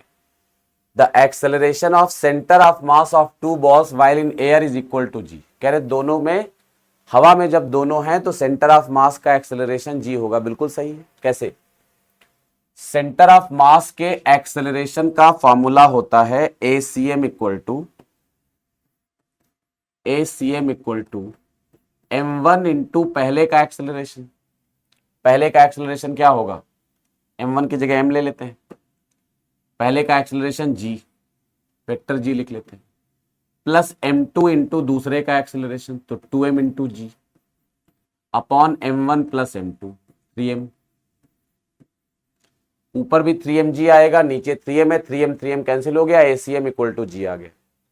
तो acceleration of the centre of mass g होगा। सही है। The path followed by centre of mass parabola होगा। सिंपल बात है, दोनों बॉडीज पैराबोलिक मोशन कर रही हैं तो सेंटर ऑफ मास भी पैराबोलिक पाथ पे जाएगा। The path followed by centre of mass will be vertical straight line if v1 sin alpha equal to v2 sin theta. अगर v1 sin alpha v2 sin beta के बराबर हो गया, मतलब y component equal हो गए। इसका जो वेलोसिटी का y कंपोनेंट होगा v1 sin अल्फा, और इसकी वेलोसिटी का जो y कंपोनेंट होगा v2 sin बीटा। कह रहे हैं अगर ये इक्वल हो गए दोनों, तो जो पाथ होगा सेंटर ऑफ मास का वो वर्टिकल लाइन, स्ट्रेट लाइन होगा। स्ट्रेट लाइन हो ही नहीं सकता, एक्सेलरेशन है मोशन में और वेलोसिटी और एक्सेलरेशन कोलिनियर नहीं है, तो स्ट्रेट लाइन होगा ही नहीं। और दूसरी बात, यहां वर्टिकल स्ट्रेट लाइन बोल रहे हैं, वो तो हो ही नहीं सकता इस पार्ट में। तो सी ऑप्शन जो है वो सही नहीं होगा। Acceleration of the center of mass will change if one ball after striking the ground comes to rest। दोनों में से जब एक जमीन पे पहुंच जाएगा, दूसरा हवा में होगा, तो जाहिर सी बात है सेंटर ऑफ मास का एक्सेलरेशन g नहीं होगा। क्यों? क्योंकि तब एक के लिए g यूज करेंगे, दूसरा रुक चुका होगा, उसका 0 हो जाएगा। तो आंसर g नहीं आएगा, यहां से बदल जाएगा, ठीक है ना। तो ये वाला ऑप्शन सही हो जाएगा। तो सही ऑप्शन होंगे A, B एंड D, यानी सेकेंड ऑप्शन करेक्ट हो जाएगा, है ना। सेकेंड ऑप्शन करेक्ट हो जाएगा। The radius of gyration of rod of length L and mass M। एक रॉड है जिसका लेंथ L है और मास M है। About an axis perpendicular to its length and passing through a point at a distance L/3 from one end. एक axis है, ये तो सेंटर ऑफ मास वाला एक्सिस हो गया CC डैश। इसके अबाउट मोमेंट ऑफ इनर्शिया जानते हैं mL²/12 होता है। एक दूसरा एक्सिस है जो इधर कहीं है और ये किनारे से L/3 डिस्टेंस पर, तो नेचुरली इधर से क्या डिस्टेंस हो जाएगी इसकी, L/2 में से L/3 माइनस कर दो, तो ये डिस्टेंस क्या हो जाएगी, L/6 ये हो जाएगी। कह रहे हैं इस येलो वाले एक्सिस के अबाउट रेडियस ऑफ गायरेशन बताइए। पैरेलल एक्सिस थ्योरम लगा दो। I equal to IC plus body का मास इंटू L/6 का स्क्वायर। IC होता है mL²/12, ये आएगा mL²/36। ये पूरा सॉल्व करोगे आएगा mL²/9। तो मोमेंट ऑफ इनर्शिया आ गया mL²/9। रेडियस ऑफ गायरेशन का फॉर्मूला होता है √I/m। I को रखा गया है mL²/9 divided by m। m cancel हुआ, के आया √L²/9 यानी L/3। तो रेडियस ऑफ गायरेशन हो जाएगा L/3। थर्ड ऑप्शन करेक्ट होगा, है ना। 5 स्टेटमेंट्स गिवन है, कौन सा सही है? For a body moving on A curved path, एक बॉडी कर्व पाथ पे मूव कर रही है, पूछ रहा है उसके लिए कौन सा स्टेटमेंट सही? पहला है it may have tangential acceleration, तो अगर कर्व पाथ पे बॉडी मूव कर रही है तो बॉडी में टेंजेंशियल एक्सेलरेशन हो भी सकता है और नहीं भी। अगर होगा तो स्पीड बदलती रहेगी, नहीं होगा तो स्पीड कांस्टेंट रहेगी। तो पहला ऑप्शन तो सही है, इट मे हैव सही है। It must have tangential acceleration, ये गलत है। कोई जरूरी थोड़ी ना टेंजेंशियल एक्सेलरेशन हो भाई, अगर होगा तो स्पीड बदलेगी, नहीं होगा तो नहीं बदलेगी, तो मस्ट वाला गलत हो जाएगा। It may have normal acceleration, ये पक्का गलत है, मे वर्ड की वजह से गलत हो रही। कर्व पाथ अगर है बॉडी का, कर्व पाथ पे अगर बॉडी मूव कर रही मतलब डायरेक्शन चेंज हो रहा है, और डायरेक्शन को कौन चेंज करता है? नॉर्मल या सेंट्रीपेटल एक्सेलरेशन। तो अगर डायरेक्शन चेंज हो रही है तो हर हालत में नॉर्मल या सेंट्रीपेटल एक्सेलरेशन तो होना ही चाहिए, तो वो मस्ट है, में नहीं। वो नहीं होगा तो डायरेक्शन ही नहीं बदलेगी, तो नॉर्मल एक्सेलरेशन में मस्ट होना चाहिए, तो डी करेक्ट होगा, must have normal acceleration. It must have non zero acceleration, ये भी सही है, कर्व पाथ है तो कोई ना कोई एक्सेलरेशन तो होगा, तो नॉन जीरो एक्सेलरेशन। सही ऑप्शन होगा एडीई, यानी थर्ड ऑप्शन सही आंसर हो जाएगा, एडीई। मैचिंग वाला क्वेश्चन है, डायमेंशन का, सिंपल है। एंगुलर मोमेंटम का डायमेंशन, अब एंगुलर मोमेंटम सब लोग जानते हो एम वी आर, एम तो एम हो जाएगा V L T minus one, और आर को एल लिख दें तो M L two T minus one. तो M L two T minus one, तो ए से 3 मैच करेगा, तो सेकंड नहीं हो सकता, फोर्थ नहीं हो सकता, अब या तो 1 होगा या 3 होगा। बी भी देखो, अब बी दोनों में सेम दिया, बी4 तो बी चेक ही मत करो। सी अलग दिया, C2 C1, डी अलग दिया, सी डी में से एक चेक कर लो। सी डी में से चेक करेंगे तो सी जैसे इंपल्स है इंपल्स चेंज इन मोमेंटम होता है, और मोमेंटम होता है मास इनटू वेलोसिटी, तो mlt माइनस 1, तो सी का हो जाएगा 2, तो सी से 2 मैच करेगा। अब सी का 2 जो है वो फर्स्ट ऑप्शन में दिया, तो सही ऑप्शन मेरे हिसाब से फर्स्ट ऑप्शन होगा, है ना। गिवन बिलो आर 2 स्टेटमेंट्स, सही चुनना है। पहला कह रहे हैं if in a straight line motion acceleration is negative the speed must decrease. कह रहे हैं एक्सेलरेशन नेगेटिव है तो स्पीड घटनी चाहिए, गलत स्टेटमेंट है। किसी वेक्टर क्वांटिटी में नेगेटिव का मतलब होता है डायरेक्शन नेगेटिव है, एक्सेलरेशन नेगेटिव है। मान लो हम एक्स एक्सिस पे मोशन कर रहे हैं, तो एक्सेलरेशन नेगेटिव होने का बस इतना मतलब है कि एक्सेलरेशन पीछे की तरफ हो। अब इससे कोई गारंटी नहीं कि वेलोसिटी बढ़ेगी या घटेगी। वेलोसिटी तब बढ़ती है जब v और a का डायरेक्शन सेम हो, वेलोसिटी तब घटती है जब v और a का डायरेक्शन अपोजिट हो, या इसको ऐसे कहो, जब v और a का साइन अपोजिट होगा तो वेलोसिटी घटेगी। और यहां केवल a का साइन दिया है कि एक्सेलरेशन नेगेटिव है, वेलोसिटी का साइन दिया ही नहीं, तो इसका मतलब वेलोसिटी पॉजिटिव या नेगेटिव कुछ भी हो सकती है, तो वो स्पीड बढ़ भी सकती है और घट भी सकती है, तो पहला ऑप्शन गलत है। दूसरा है negative acceleration is defined as retardation, ये बिल्कुल गलत है। नेगेटिव एक्सेलरेशन का कोई मतलब रिटार्डेशन से नहीं होता, नेगेटिव एक्सेलरेशन का मतलब है बस डायरेक्शन नेगेटिव में होगी। तो दोनों स्टेटमेंट गलत हैं, तो सही आंसर होगा both the statements 1 and 2 are incorrect. तो दोनों स्टेटमेंट गलत हैं, तो both the statements 1 and 2 are incorrect. If the velocity of a body is constant, अगर वेलोसिटी कांस्टेंट है तो सब हो सकता है। वेलोसिटी का मैग्नीट्यूड स्पीड के बराबर होगा, एवरेज वेलोसिटी का मैग्नीट्यूड एवरेज स्पीड के बराबर होगा, वेलोसिटी का मैग्नीट्यूड एवरेज वेलोसिटी के बराबर होगा, स्पीड का मैग्नीट्यूड एवरेज स्पीड के बराबर होगा। यहां मॉड ऑफ एवरेज वेलोसिटी लिखा होना चाहिए, और डिस्प्लेसमेंट वेलोसिटी इनटू टाइम, सब सही है, तो इसमें आंसर हो जाएगा A B C D and E, second option correct होगा। Choose the correct statements. If the velocity and acceleration have opposite signs, the object is slowing down. दोनों का साइन अपोजिट है तो वेलोसिटी कम हो रही, सही है। If the position and velocity have opposite signs, the particle is moving towards the origin, सही है। पोजीशन और वेलोसिटी का साइन अपोजिट है, मतलब पोजीशन पॉजिटिव में है तो वेलोसिटी नेगेटिव में है तो लौट रहा होगा, तो ओरिजिन के पास आ रहा है मतलब पोजीशन घट रही है, सही हो जाएगा।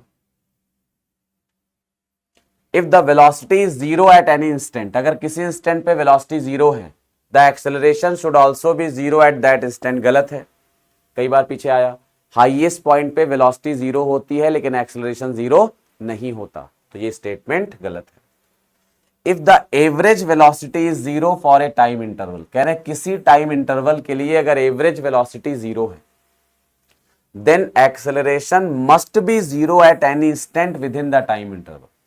तो कह रहे हैं अगर किसी टाइम इंटरवल के लिए एवरेज वेलोसिटी जीरो है तो उस टाइम इंटरवल में एक्सेलरेशन को भी जीरो होना चाहिए, ऐसा कोई जरूरी नहीं है। देखो सर्कुलर पाथ हो जाए, अब सर्कुलर पाथ में आप बताओ जहां से चलोगे लौट के वहीं आ जाओगे, जब जहां से चले लौट के वहीं आ गए तो डिस्प्लेसमेंट जीरो हो गया, तो एवरेज वेलोसिटी भी क्या हो गई जीरो। लेकिन पूरे मोशन में एक्सेलरेशन कहीं भी जीरो नहीं है, वो v²/r होगा और हर जगह अवेलेबल है। तो ऐसा कोई जरूरी नहीं कि अगर किसी इंटरवल में एवरेज वेलोसिटी जीरो है तो एक्सेलरेशन को भी जीरो होना पड़े, है ना। तो डी ऑप्शन गलत। If speed is constant acceleration will be zero, गलत है। स्पीड कांस्टेंट है लेकिन डायरेक्शन के विषय में तो कुछ नहीं बताया गया, तो इसलिए नॉर्मल एक्सेलरेशन हो सकता है। इसमें लिखा स्पीड कांस्टेंट है तो एक्सेलरेशन जीरो होगा, ऐसा कोई जरूरी नहीं है, तो ई गलत हो गया। तो सही ऑप्शन हो जाएंगे केवल ए एंड बी, तो फर्स्ट ऑप्शन करेक्ट हो जाएगा, A and B. A nucleus of uranium decays at rest, uranium rest में था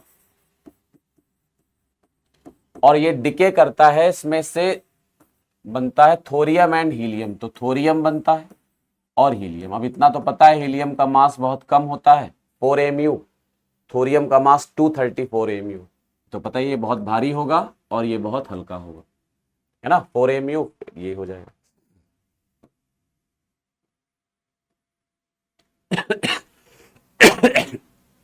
जब भी कोई डिके रिएक्शन होती है, कोई एक्सप्लोजन हो, कोई बॉम्ब एक्सप्लोड करे 2 टुकड़ों में 3 टुकड़ों में, कोई रेडियो एक्टिव मटेरियल डिके कर जाए, तो हमेशा कंजर्वेशन ऑफ लीनियर मोमेंटम की इक्वेशन फॉलो होती।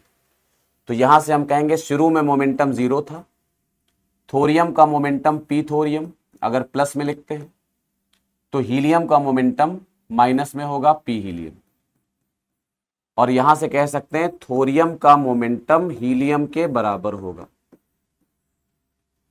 अब वो आपसे मोमेंटम नहीं काइनेटिक एनर्जी पूछ रहे हैं, तो मोमेंटम वाले ऑप्शन हैं। एक लिखा helium nucleus has less momentum than thorium, गलत है।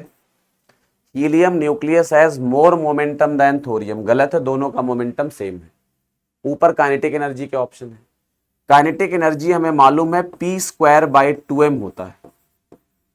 जब मोमेंटम दोनों का सेम हो गया तो इसका मतलब हम यहां से कह सकते हैं कि जो काइनेटिक एनर्जी होगी वो इनवर्सली प्रोपोर्शनल टू मास होगी, तो जिसका मास जितना ज्यादा होगा उसकी काइनेटिक एनर्जी उतनी कम होगी।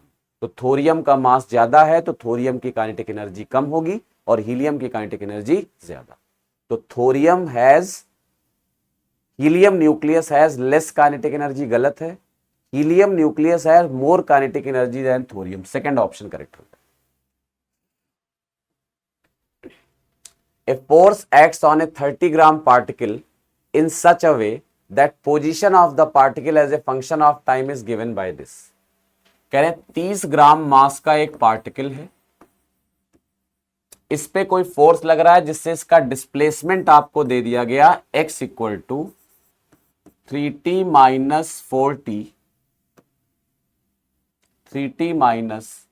4t square plus t cube, ये डिस्प्लेसमेंट दे दिया। पूछ रहे हैं पहले 4 सेकंड में वर्क डन कितना होगा, फर्स्ट 4 सेकंड्स में वर्क डन।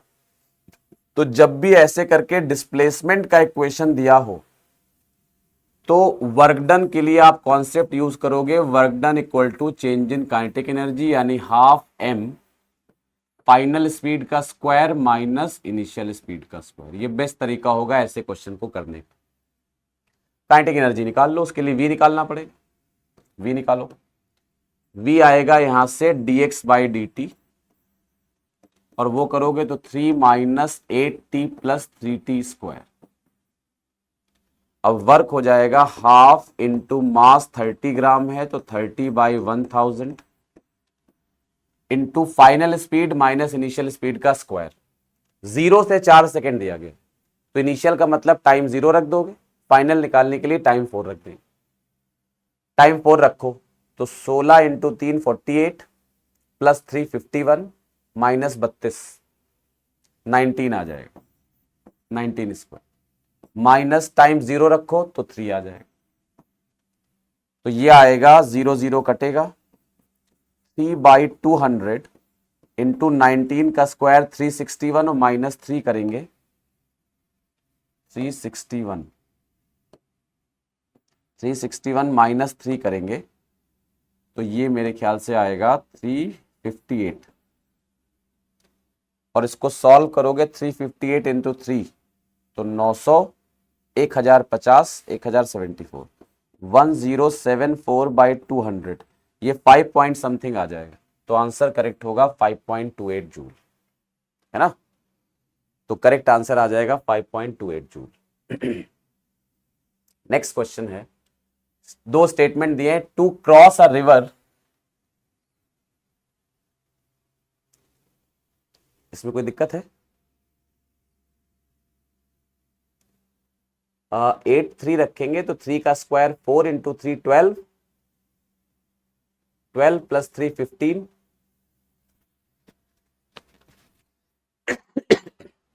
0 से 4 सेकेंड में निकालना है तो यहां 3 का स्क्वायर 4 का स्क्वायर 16 इंटू 3 48 51 और माइनस 32 19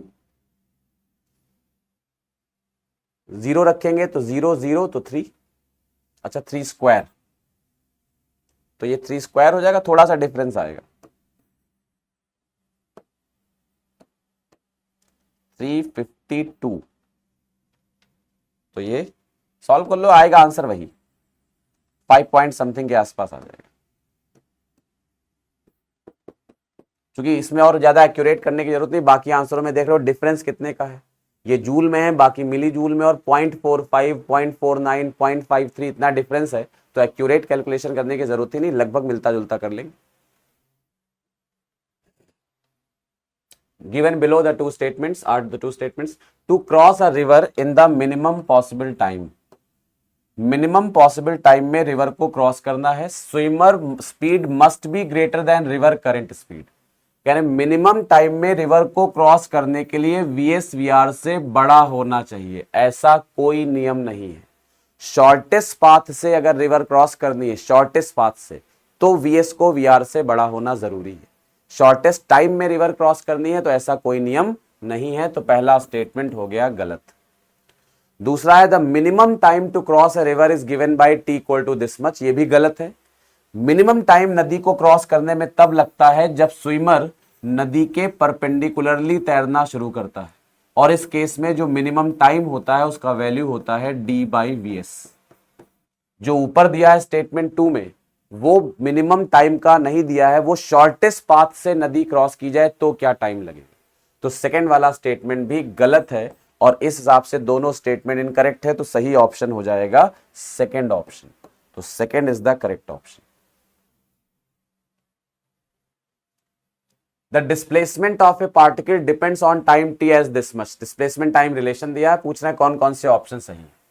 पहला है the particle will return to starting point after time इतने, पार्टिकल स्टार्टिंग पॉइंट पर कितनी देर बाद लौट कर आएगा, स्टार्टिंग पॉइंट पर लौटना है मतलब फर्स्ट पार्ट के लिए आपको x को 0 पुट कर देना भाई, स्टार्टिंग पॉइंट पे जब आएगा तो पोजीशन क्या हो जाएगी 0, x 0 रख दो, तो alpha t square minus beta t cube equal to 0, तो t आ जाएगा यहां से अल्फा बाई बीटा। तो पहला ऑप्शन दिया है कब लौट कर आता है, after time alpha by beta, तो फर्स्ट ऑप्शन तो करेक्ट हो गया, है ना। सेकंड चेक करते हैं, सेकंड ऑप्शन में दिया गया है the particle will come to rest after इतने टाइम, रेस्ट में आने का मतलब है वेलोसिटी 0 होना, तो वेलोसिटी निकालो पहले, तो वेलोसिटी होगी dx/dt, अब वहां से dx बाई dt करोगे तो यह आएगा 2 alpha T minus 3 beta T square. इसको 0 पुट कर दो तो इससे t सॉल्व होकर आ जाएगा 2 अल्फा बाई 3 बीटा, यानी वेलोसिटी कब 0 होगी, बॉडी कब रेस्ट में आएगी, 2 अल्फा बाई 3 बीटा टाइम के बाद। तो सेकेंड स्टेटमेंट भी सही है, ये भी सही हो जाएगा। थर्ड दिया है the initial velocity of the particle was 0 but it's initial acceleration was not 0। तो वेलोसिटी तो हमने निकाल ही ली है, कितनी आई है, v आया है 2 alpha T minus 3 beta T square, ये आया। और एक्सेलरेशन, इसको एक और बार डिफरेंशिएट कर दो तो 2 अल्फा माइनस 6 बीटा टी। अब इनिशियल का मतलब होता है टाइम 0 पुट करना है, तो v में टाइम 0 पुट करोगे तो v 0 आ जाएगा। तो इनिशियल वेलोसिटी 0 थी, ये बात सही है। एक्सेलरेशन में टाइम 0 पुट करोगे तो ये टर्म तो 0 हो जाएगा, लेकिन ये बचा रह जाएगा क्योंकि इसमें t है ही नहीं, तो एक्सेलरेशन 0 नहीं होगा। तो इनिशियली वेलोसिटी 0 थी लेकिन एक्सेलरेशन 0 नहीं था, ये स्टेटमेंट भी सही हो गया। No net force will act on the particle at t equal to alpha by 3 beta. Net force मतलब एक्सेलरेशन, अगर बॉडी में एक्सेलरेशन है तो फोर्स होगा F इक्वल टू ma, और एक्सेलरेशन नहीं है तो फोर्स भी नहीं होगा। तो जब हमसे फोर्स चेक करवा रहे हैं मतलब हम एक्सेलरेशन चेक कर लें। तो कह रहे हैं एक्सेलरेशन जो है 0 होगा, नेट फोर्स 0 होगा, यानी एक्सेलरेशन 0 होगा अल्फा बाई 3 बीटा पे। तो यहां a को 0 पुट कर दो तो 2 alpha minus 6 beta t equal to 0, तो t आ जाएगा 6 बीटा बाई 2 अल्फा, यानी 3 बीटा बाई अल्फा। तो 3 बीटा बाई अल्फा पे जो कह रहे हैं net force on the particle is 0 at 3 beta by alpha.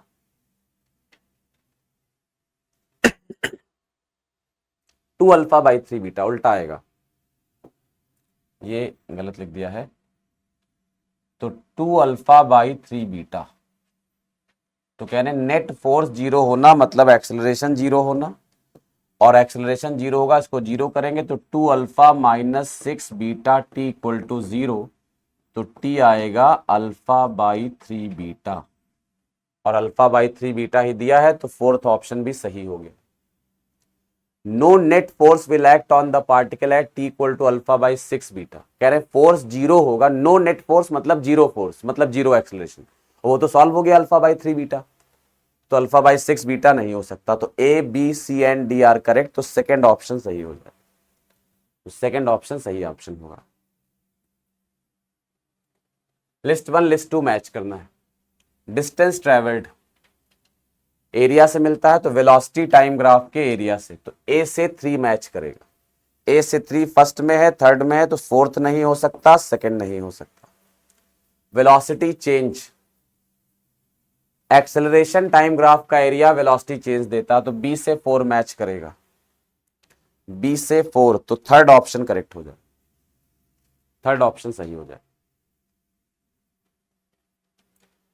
A particle originally at rest on the highest point, ये कह रहे एक स्फेयर है और पार्टिकल इसके हाईएस्ट पॉइंट पे रेस्ट में था,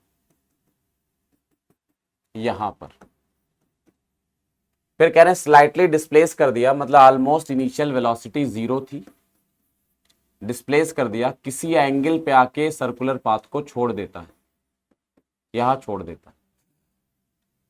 पूछना है कितने गहराई पर आके छोड़ेगा, तो ये कॉमन क्वेश्चन है, आंसर याद होना चाहिए। h/3 डिराइव करना है तो हम कहेंगे मान लो यहां छोड़ता है, यहां स्पीड v है, तो सर्कुलर मोशन की इक्वेशन लिखेंगे और इक्वेशन से सॉल्व होगा कितने एंगल पे छोड़ेगा, mg cos थीटा इधर लगेगा, n इधर लगेगा, इक्वेशन बनेगी mg cos theta minus n equal to mv square by r। Circular path को छोड़ना है तो n 0 करा देंगे, m से m कैंसिल हो जाएगा और इससे v सॉल्व होकर आएगा under root r g cos theta. ये क्वेश्चन इस हिसाब से दिया ही जाता है कि आपको ये सब करना ना पड़े, हम थोड़ा सा डायरेक्ट बता रहे हैं क्योंकि उतना टाइम नहीं लेना चाह रहे हैं आपका।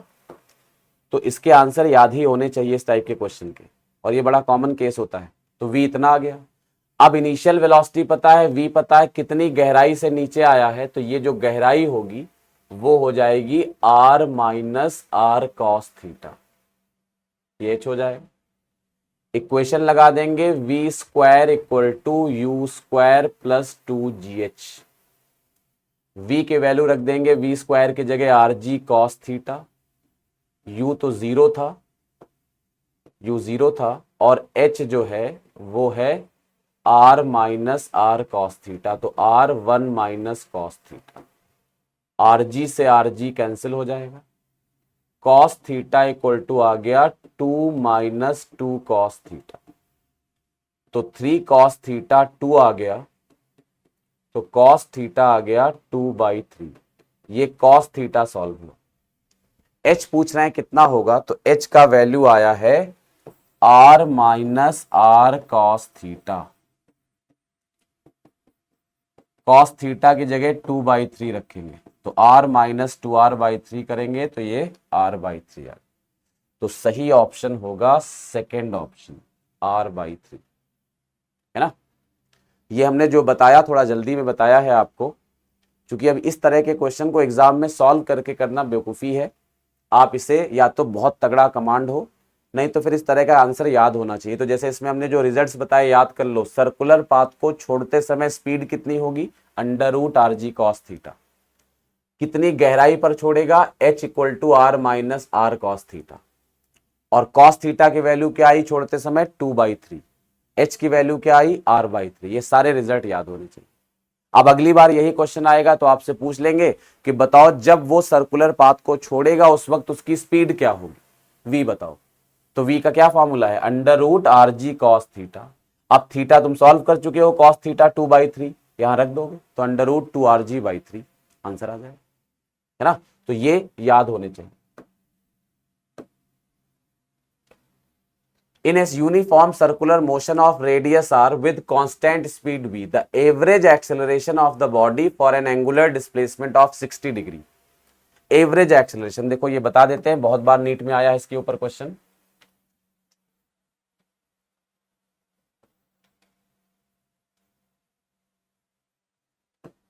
एवरेज एक्सेलरेशन पूछ रहे हैं कितना होगा, तो देखो जब भी कोई बॉडी सर्कुलर मोशन करती है और मान लो वो यूनिफॉर्म सर्कुलर मोशन कर रही, स्पीड कांस्टेंट है, डायरेक्शन बदल रही है लेकिन मैग्नीट्यूड कांस्टेंट है, थीटा एंगल से टर्न करके गया, रेडियस आर, तो याद कर लो पॉइंट P से पॉइंट Q तक अगर एंगल थीटा है तो एवरेज एक्सेलरेशन का फॉर्मूला होता है, average acceleration 2v sin θ/2 whole upon theta, r theta,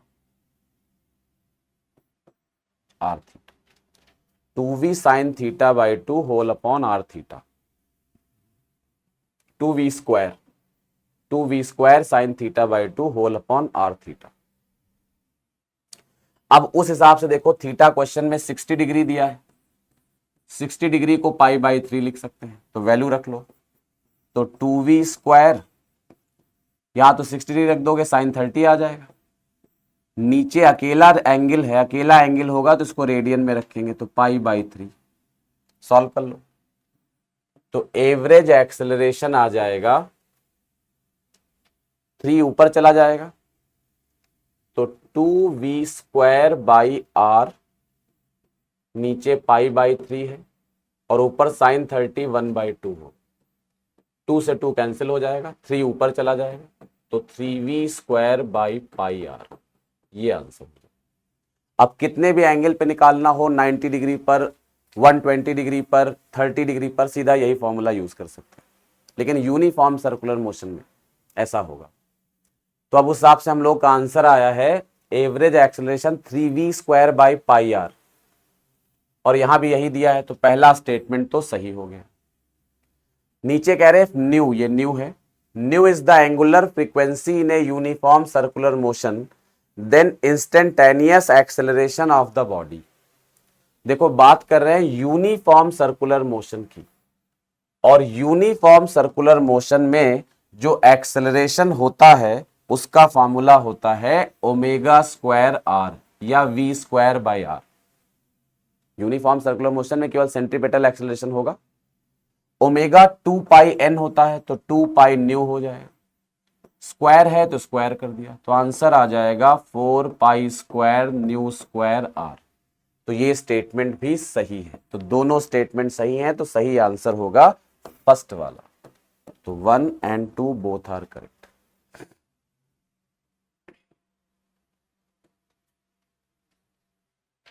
ये दो ये स्टेटमेंट्स दिए हैं, पूछ रहे हैं सही चुनो। For few 5 statements are given in this question. You have to identify the correct statements about for any arbitrary motion। यानी यहां पर मोशन फिक्स नहीं बताया गया कौन सा मोशन है, दुनिया का कोई भी मोशन लो, कह रहे किसी भी मोशन के लिए कौन कौन से स्टेटमेंट सही है। पहला है v average equal to v1 plus v2 by 2, ये गलत है। Average velocity initial plus final by 2 नहीं होती, initial plus final by 2 mean velocity होती है, उसको अरिथमेटिक मीन बोलते हैं, एवरेज ऐसा होता ही नहीं, तो गलत है। सेकंड है average velocity equal to r2 minus r1 upon t2 minus t1, और r1 r2 को बोला गया है पोजीशन वेक्टर्स। तो जब फाइनल पोजीशन वेक्टर में से इनिशियल पोजीशन वेक्टर माइनस करते हैं तो ये डिस्प्लेसमेंट बन जाता है, तो यानी ये टोटल डिस्प्लेसमेंट लिखा है और नीचे टोटल टाइम लिखा है, और average velocity total displacement upon total time हमेशा होगा कैसा भी मोशन हो, तो ये स्टेटमेंट करेक्ट है। सी ऑप्शन है v equal to you plus A t, ये तो गलत है, आपको बताया हमने, चूंकि ये इक्वेशन ऑफ मोशन है और ये अभी पीछे क्वेश्चन में देखा, ये केवल स्ट्रेट लाइन मोशन में लगती है जब वेलोसिटी और एक्सेलरेशन कोलिनियर हो और एक्सेलरेशन कांस्टेंट हो, तो ये तो गलत हो गया। ये एवरेज एक्सेलरेशन है change in velocity upon total time taken, final velocity minus initial upon total time taken, ये सही है, ऑलवेज ट्रू होगा ये, तो ई करेक्ट होगा। डी ऑप्शन है इस इक्वल टू, ये भी इक्वेशन ऑफ मोशन है, केवल तभी लगेगा जब पाथ स्ट्रेट लाइन हो और एक्सेलरेशन कांस्टेंट हो, तो ये तो अब कौन कौन से ऑप्शन केवल करेक्ट हो जाएंगे, बी एंड ई, तो सही ऑप्शन फर्स्ट ऑप्शन हो जाएगा, B and E. 5 statements are given in this question. You have to identify the correct statement. Newton's second law of motion is consistent with the first law. सही है, second law में सब शामिल हैं, first law third law सब शामिल है। Second law is applicable only to a particle and not to a system of particles, गलत है। सेकेंड लॉ आप किसी एक बॉडी के लिए लगाओ, 10-20 बॉडीज के लिए इकट्ठा लगाओ, ऑलवेज एप्लीकेबल। क्वेश्चन करते आए हम लोग, गलत हो जाएगा। द नोशन ऑफ इम्पल्स, मतलब कह रहे हैं इम्पल्स का जो वर्ड बना है किस लिए बना है, is useful only when force acts for a long time, as impulse is defined as product of force and time। वो कह रहे हैं इंपल्स का इस्तेमाल तभी करते हैं जब कोई फोर्स किसी बॉडी पे लॉन्ग टाइम के लिए लगता है, गलत बात है एकदम। इंपल्स तब लगाते हैं, तब यूज करते हैं जब शॉर्ट टाइम इंटरवल के लिए फोर्स लगता है। जैसे बॉल आई और बैट्समैन ने बॉल्स को बैट से हिट किया, तो तुरंत हिट किया ना एकदम से। फुटबॉल जो खेल रहे हैं, फुटबॉल प्लेयर ने फुटबॉल पे किक मारी, तुरंत मारी, आपने बॉल को जमीन पे पटका, बॉल तुरंत रिबाउंड करके वापस आई। तो जहां सडन इंपल्स होता है, सडन रिएक्शन होती है, वहां पर हम लोग इंपल्स का इस्तेमाल करते हैं। तो सेकंड स्टेटमेंट, तीसरा स्टेटमेंट पूरी तरह से गलत है। Law of conservation of momentum follows from the second and third law, सही है, conservation of momentum second law से ही निकल कर आता है। Frictional force is the component of contact force along the common tangent to the surface in contact, सही है। क्या कहना चाह रहे हैं लास्ट पॉइंट में, जो फ्रिक्शनल फोर्स होता है कह रहे हैं वो कांटेक्ट फोर्स है। तो देखो दो कांटेक्ट फोर्स होते हैं, जब दो सरफेस कांटेक्ट में होती है तो एक नॉर्मल रिएक्शन लगता है और एक फ्रिक्शन लगता है, ये दो कांटेक्ट फोर्स होते हैं। इन दोनों का जो रिजल्टेंट होगा उसको बोलते हैं नेट कांटेक्ट फोर्स। तो इस नेट कांटेक्ट फोर्स का एक कंपोनेंट है नॉर्मल रिएक्शन और एक कंपोनेंट है फ्रिक्शन, वही यहां लिखा हुआ है। तो सही स्टेटमेंट है ई वाला, तो ए करेक्ट है, डी करेक्ट है, ई करेक्ट है, तो सही ऑप्शन होगा फोर्थ वाला, A D and E R correct.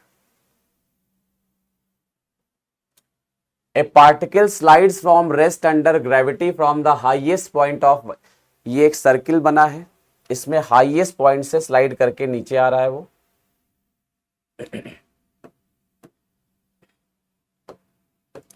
इस टाइप का कुछ डायग्राम दिया हुआ है आपको, देखो ये और इसमें ये एक डायमीटर दिखाया गया है, ये एक कॉर्ड दिखाई गई है। इस कॉर्ड पे एक बॉडी u इक्वल टू 0 से स्लाइड करती है थीटा एंगल पे। कह रहे हैं यहां तक आने का टाइम जो है उसके ऊपर सारे क्वेश्चन बने। इसमें थोड़ा सा मैथ्स यूज होगी 6th 7th 8th क्लास की, और बाकी मैकेनिक्स का इस्तेमाल। देखो इसमें ये जो डायमीटर है, अगर इसकी लेंथ d मान लें और इसको यहां से ज्वाइन कर दें, तो ये जो एंगल बन रहा है ये वाला, ये सेमी सर्किल में बना एंगल है। ये 6th 7th में ज्योमेट्री की प्रॉपर्टी होती थी, सेमी सर्किल का बना एंगल हमेशा 90 डिग्री होता है। तो ये ज्योमेट्री की प्रॉपर्टी होती थी, ये एंगल हो जाएगा 90 डिग्री। अब ये d है, ये 90 है, ये थीटा, ये राइट एंगल ट्रायंगल हो गया। तो ये जो लेंथ आएगी यहां से यहां तक वो d cos थीटा हो जाएगी। ये समझ आई बात है? दोबारा यही डायग्राम बना रहे हैं, फिर से एक बार देखो। ये एंगल थीटा है। तो जब बॉडी यहां रखी होती है, मोशन करती है, रखी होती है, तो जो बॉडी का नेट एक्सेलरेशन होता है वो g होता है, इस तरह से। अब g का इधर एक कंपोनेंट आएगा g cos थीटा, और इधर कंपोनेंट आएगा g sin थीटा। जो g sin थीटा है वो नॉर्मल रिएक्शन को लेकर बैलेंस कराएगा फोर्स को, और g cos थीटा एक्सेलरेशन देगा। यानी इस बॉडी का जो एक्सेलरेशन होगा नीचे की तरफ वो g cos थीटा हो। अब कह रहे हैं बॉडी को टॉप से यहां तक आने में टाइम कितना लगेगा। इक्वेशन लगा देंगे, s equal to U T plus half A T square. s displacement है वो d cos थीटा है, u इनिशियल वेलोसिटी है वो 0 है, एक्सेलरेशन g cos थीटा है, और टाइम तुम्हें सॉल्व करना है। cos थीटा कैंसिल हो गए, टी स्क्वायर सॉल्व होकर आ जाएगा 2d बाई जी। तो t की वैल्यू सॉल्व होकर आएगी अंडर रूट 2d बाई जी। अगर रेडियस r है तो d को 2r लिख सकते हो, 2r लिख देंगे तो ये अंडर रूट 4r बाई जी हो जाए, यानी 2 रूट r बाई जी। अब यहां से पहले समझ लो, फिर ऑप्शन पे चलते हैं। इसमें यहां से यहां तक आने का जो टाइम है, देखो ये आया सॉल्व होकर, ये इसमें r भी यूनिवर्सल कांस्टेंट है, रेडियस है सर्किल की कांस्टेंट है, मतलब यूनिवर्सल से मेरा मतलब सर्किल के लिए कांस्टेंट है, g कांस्टेंट है, तो टाइम कैसा रहेगा कांस्टेंट। यानी किसी भी कॉर्ड पे, जो कॉर्ड एक कॉमन पॉइंट से शुरू होती है, किसी भी कॉर्ड को आप ले लो और किसी भी कॉर्ड से आप ऊपर से नीचे तक आने का टाइम निकालो। अगर स्टार्टिंग पॉइंट हर कॉर्ड का सेम है तो कॉर्ड चाहे छोटी हो चाहे बड़ी हो, टॉप से बॉटम तक आने का टाइम कांस्टेंट होता है, और उसकी वैल्यू हमेशा होती है 2 रूट r बाई जी, है ना। अब ऑप्शन देखते हैं। तो पहला ऑप्शन दिया हुआ है the time of descent will be maximum along the diameter. गलत है, आपने देखा सबके लिए टाइम सेम होगा, तो पहला ऑप्शन गलत। The time of descent to the end of the chord will be the same whichever chord of the circle is chosen. कहने हर कॉर्ड के लिए सेम होगा, सही है। The time of descent is given by T equal to 2 root r by G, अभी derive किया था, सही है। The time of descent will be minimum along the vertical diameter, minimum maximum है ही नहीं, सेम है सबके लिए। Time of descent depends on the length of cord, गलत है। तो सही ऑप्शन होंगे बी एंड सी ओनली। तो फर्स्ट ऑप्शन करेक्ट हो जाएगा, तो फर्स्ट करेक्ट हो जाएगा।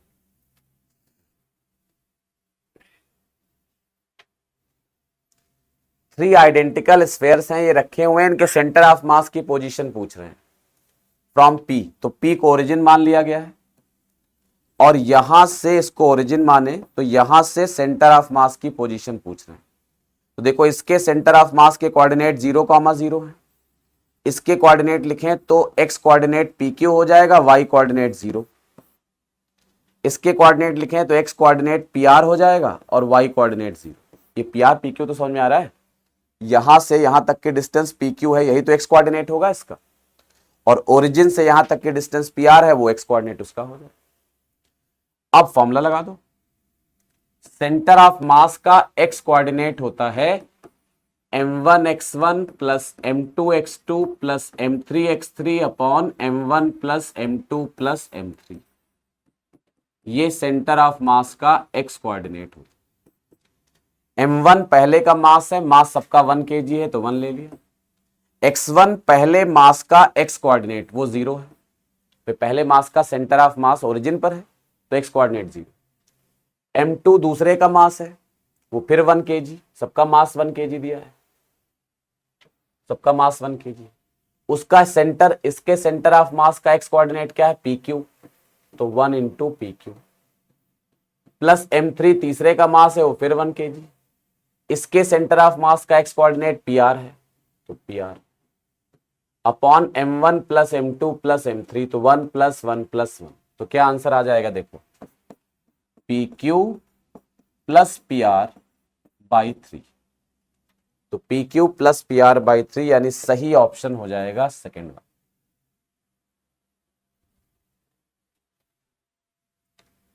Given below are two statements, दो स्टेटमेंट्स आपको गिवन है। पहला है motion in a plane can be treated as superposition of two separate simultaneous one dimensional motions along two perpendicular directions. पहला स्टेटमेंट लिखा है कि मोशन इन अ प्लेन यानी 2D मोशन दो परपेंडिकुलर स्ट्रेट लाइन मोशंस का combination होता है, बिल्कुल सही बात है, फर्स्ट स्टेटमेंट इज करेक्ट।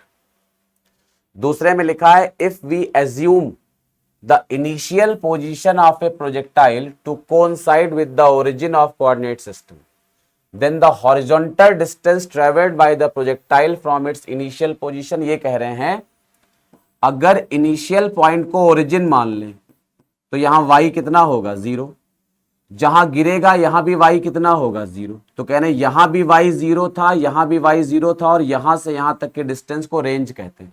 सही है, तो स्टेटमेंट 2 इज ऑल्सो करेक्ट। तो पहला भी करेक्ट है, दूसरा भी करेक्ट है, सही आंसर होगा both the statements 1 and 2 are correct, तो फर्स्ट ऑप्शन सही हो जाएगा। A block is thrown upwards with some initial velocity as shown, ऊपर की तरफ फेंका गया ऐसे। Type of forces are given in list 1 and their values in list 2, match the column, column match करना है। तो देखो इसको तो डायग्राम बना के ही करना पड़ेगा।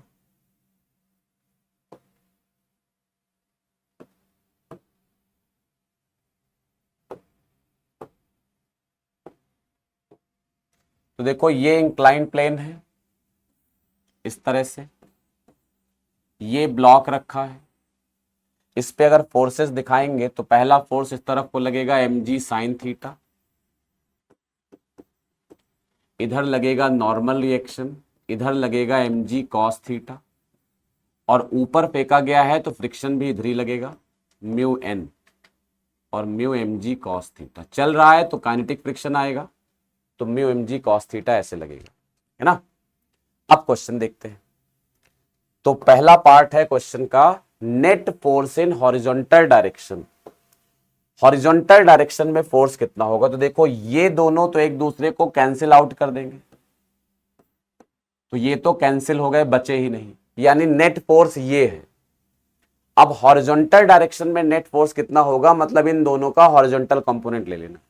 तो समझ लो क्वेश्चन ये हो गया, ये डायग्राम बना दिया, ये ब्लॉक हो गया, इस ब्लॉक पे नेट फोर्स जो लग रहा है वो है mg sine theta plus mu mg cos theta, ये हो। अब और बाकी कैंसिल हो गए फोर्स, अब इनका हॉरिजॉन्टल वर्टिकल बताना है। तो देखो हॉरिजॉन्टल कंपोनेंट निकालना है तो ये हॉरिजॉन्टल कंपोनेंट हो जाएगा और ये क्या हो जाएगा फोर्स का वर्टिकल। नेट फोर्स यही बचा, इसका हॉरिजॉन्टल कंपोनेंट, ये इसका वर्टिकल कंपोनेंट। ये एंगल थीटा है तो ये वाला एंगल भी जो बीच वाला है वो थीटा हो जाएगा, ये होगा। तो इधर जो कंपोनेंट आएगा वो नेट फोर्स जो भी था इसको F मान लो, तो इधर कंपोनेंट क्या हो जाएगा F cos थीटा, इधर हो जाएगा F sin थीटा, ये होगा। यानी नेट फोर्स का हॉरिजॉन्टल कंपोनेंट आएगा F cos थीटा, F की वैल्यू रख दो, F है mg sin theta plus mu mg cos theta, ये तो F की वैल्यू हो गई, इनटू cos थीटा। तो चाहो तो mg कॉमन ले लो तो क्या आ जाएगा sine theta cos theta plus mu mg mu cos square theta, ये हॉरिजॉन्टल फोर्स आ गया। वर्टिकल फोर्स निकालेंगे तो F साइन थीटा, एफ की वैल्यू रखो दोबारा, mg sine theta plus mu mg cos theta into sine theta. mg common ले लोगे तो mg कॉमन ले लिया, बाकी अंदर मल्टीप्लाई कर देंगे तो sign square theta plus sine theta cos theta, ये आंसर हो। तो ये हॉरिजॉन्टल और वर्टिकल फोर्सेस आ गए, net forces in horizontal and vertical direction. अब टिक कर लेते हैं। तो हॉरिजॉन्टल में आया mg sine cos plus cos square, तो हॉरिजॉन्टल में आया mg sine cos plus cos square. तो sine cos plus cos square मतलब ए से 3 मैच करेगा, ए से 3, तो फर्स्ट नहीं हो सकता, फोर्थ नहीं हो सकता। Net force in vertical direction उल्टा दूसरा वाला हो जाएगा, तो बी से 2 मैच करेगा, साइन थीटा प्लस बी से ये वाला मैच करेगा, sign square theta plus sine theta cos theta, तो बी से 4 मैच करेगा। तो ए से 3, बी से 4, तो सेकंड ऑप्शन करेक्ट होना चाहिए। बाकी मैच करा सकते हो। Net force along the plane, तो अलोंग द प्लेन क्या आया था net force, mg sine theta plus mu mg cos theta, second option correct हो जाएगा, तो ये सेकंड हो जाएगा। Net force perpendicular to plane वो 0 आया था, ये 1 हो जाएगा। तो ए का 3, बी का 4, सी का 2, डी का 1, तो सेकंड ऑप्शन करेक्ट होगा, है ना।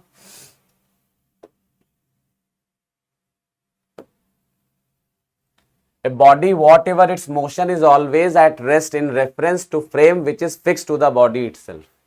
अगर किसी बॉडी में ही रेफरेंस फ्रेम लगा दिया जाए, जैसे अपनी कार में रेफरेंस फ्रेम कार को मान लो, तो कार के रिस्पेक्ट में कार की वेलोसिटी हमेशा 0 होगी। जब रेफरेंस फ्रेम जिसमें लगा होगा वो रेस्ट में हो जाए, तो सही स्टेटमेंट है। तो फर्स्ट स्टेटमेंट इज करेक्ट, तो पहला स्टेटमेंट सही। रीजन लिखा, relative velocity of a body with respect to itself is always 0, सही है, तो पहला ऑप्शन करेक्ट हो जाए। Both assertion and reason are true and reason is the correct explanation of assertion, तो फर्स्ट करेक्ट हो जाए। Choose the correct set of statements. If object speed changes its velocity must change, सही है, क्योंकि velocity vector है, तो vector में magnitude और डायरेक्शन दोनों शामिल होते हैं। तो स्पीड चेंज हो रही तो velocity must change and it must have some acceleration, बिल्कुल सही स्टेटमेंट है। If objects velocity changes its speed must change, अगर वेलोसिटी चेंज हो रही है तो वो कहने स्पीड भी चेंज होना चाहिए, जरूरी थोड़ी ना है, हो सकती है भाई। वेलोसिटी चेंज हो रही है तो हो सकता है वेलोसिटी में डायरेक्शन चेंज हो रहा हो, तो वेलोसिटी चेंज हो रही है इसका मतलब मैग्नीट्यूड चेंज हो सकता है, या डायरेक्शन चेंज हो सकती है, या दोनों चेंज हो सकते हैं। तो ये कोई पक्का नहीं कि स्पीड ही चेंज होगी। तो इसमें लिखा है कि अगर वेलोसिटी चेंज हो रही तो स्पीड मस्ट चेंज, ये मस्ट गड़बड़ कर रहा है। अगर मे चेंज लिखा होता तो सही होता, मस्ट है तो ये गड़बड़ हो जाएगा, तो बी गलत हो गया। If objects velocity changes its speed may और may not change, velocity change हो रही तो स्पीड चेंज हो भी सकती, नहीं भी हो सकती, सही बात है। And it must have some acceleration, velocity change हो रही है तो एक्सेलरेशन तो होगा ही होगा, वरना चेंज कौन करेगा वेलोसिटी को। If object speed changes but direction of motion does not change its velocity may remain constant, गलत है। कहने स्पीड चेंज हो रही, डायरेक्शन चेंज नहीं हो रही, तो वेलोसिटी कांस्टेंट रहनी चाहिए। वेलोसिटी कांस्टेंट तब रहेगी, वेक्टर है, जब ना डायरेक्शन चेंज हो ना मैग्नीट्यूड चेंज हो, तो ये गलत ऑप्शन हो गया। If only direction of velocity changes, then acceleration of the body will be 0, गलत है। डायरेक्शन चेंज हो या मैग्नीट्यूड चेंज हो, एक्सेलरेशन तो होगा ही होगा, वही तो चेंज करेगा। डायरेक्शन को कौन सा चेंज करता है, नॉर्मल एक्सेलरेशन, और मैग्नीट्यूड को चेंज करता है टेंजेंशियल एक्सेलरेशन। तो यहां A B C D 4 option correct हो जाएंगे, sorry A B A C 2 option correct हो जाएंगे, तो A and C are correct, तो फोर्थ ऑप्शन सही ऑप्शन।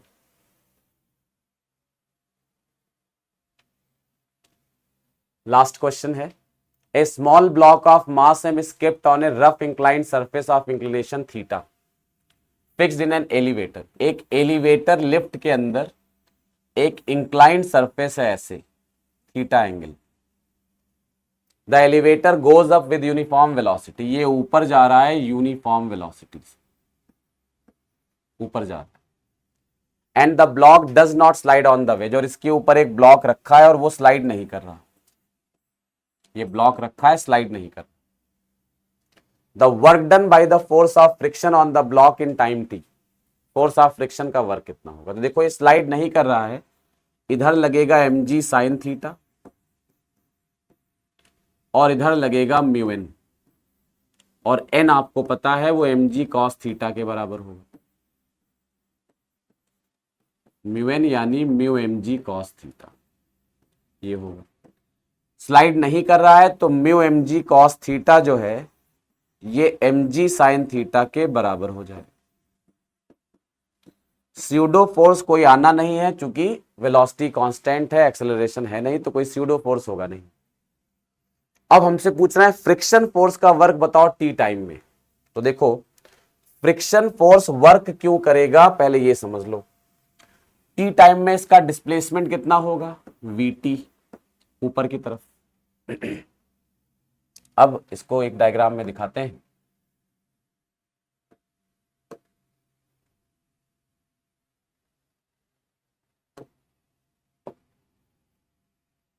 तो ये समझ आएगी बात, ये कि ये टी टाइम में इसका डिस्प्लेसमेंट होगा वीटी।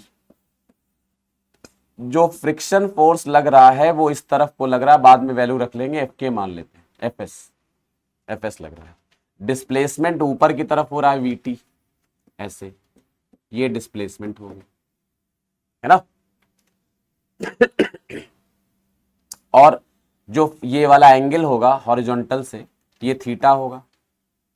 एफ एस का इधर कंपोनेंट आएगा एफ एस कॉस थीटा और इधर आएगा F S sign theta.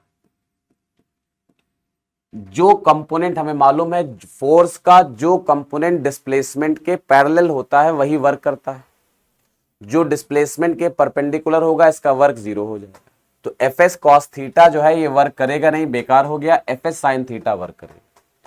F S sine theta भी ऊपर है, डिस्प्लेसमेंट भी ऊपर है, तो वर्क हो जाएगा फोर्स इंटू डिस्प्लेसमेंट से F D cos zero.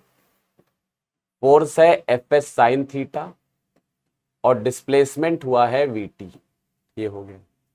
F S की वैल्यू देख लो, तो जो एफ एस की वैल्यू है फ्रिक्शन फोर्स की वैल्यू वो mu M G cos theta है, लेकिन ऑप्शन में देखो म्यू कहीं आया ही नहीं, दिया ही नहीं। तो इसका मतलब इसकी वैल्यू क्या यूज करेंगे, यही तो एफ एस है। अब एफ एस को चाहे आप म्यू एन लिखो या एम जी साइन थीटा लिखो, वैसे म्यू एन लिख भी नहीं सकते, म्यू एन लिख भी नहीं सकते क्योंकि यहां पर लिमिटिंग फ्रिक्शन है, ऐसा जरूरी नहीं है। चल नहीं रहा है तो F S M G sine theta को बैलेंस कर रहा है, लेकिन एफ एस की value mu M G cos theta हो वो तभी होगी जब एफ एस मैक्सिमम लगे, और ऐसा तो यहाँ कंफर्म है नहीं कि एफ एस मैक्सिमम लग रहा है। तो इसलिए एफ एस को आप mu M G cos theta वैसे भी नहीं ले सकते, तो M G sine theta F S की वैल्यू होगी। तो एफ एस को यहां रख देंगे एम जी साइन थीटा, तो एफ एस हो गया एम जी साइन थीटा, ये साइन थीटा अलग से आया है, इंटू वी टी, तो मल्टीप्लाई कर लेंगे तो सही आंसर होगा M G sine square theta into V T. ये वर्क डन हो जाएगा सही answer, M G sine square theta into V T. तो अब उसके हिसाब से सही आंसर होगा M G sine square theta into V T, M G sine square theta into V T. तो थर्ड और फोर्थ सेम ऑप्शन लिखे इसमें, तो थर्ड ऑप्शन या फोर्थ ऑप्शन दोनों सेम लिखे, तो थर्ड ऑप्शन सही ऑप्शन हो जाएगा, है ना। तो ये आपका पेपर था। आज थोड़ा सा जल्दी डिस्कस किया हमने, क्योंकि हम चाहते थे एक बार आप ये भी एक्सपीरियंस करो कि एग्जाम में थोड़ा जल्दी करना, और फिर भी हमने उतना जल्दी नहीं किया जैसे एग्जाम में करना चाहिए। हमने बस आपको थोड़ा आइडिया दिया और थोड़ा थोड़ा ये कहा कि कैसे जल्दी कर सकते हैं। अब इस पेपर को और जल्दी किया जा सकता है अगर आप थोड़ा सा और ज़्यादा ध्यान से पेपर करोगे। तो मिलते हैं नेक्स्ट टेस्ट के सोल्यूशन में, तब तक इसको बढ़िया से रिवाइज करिए और अगले टेस्ट की तैयारी करिए, है ना। Thank you.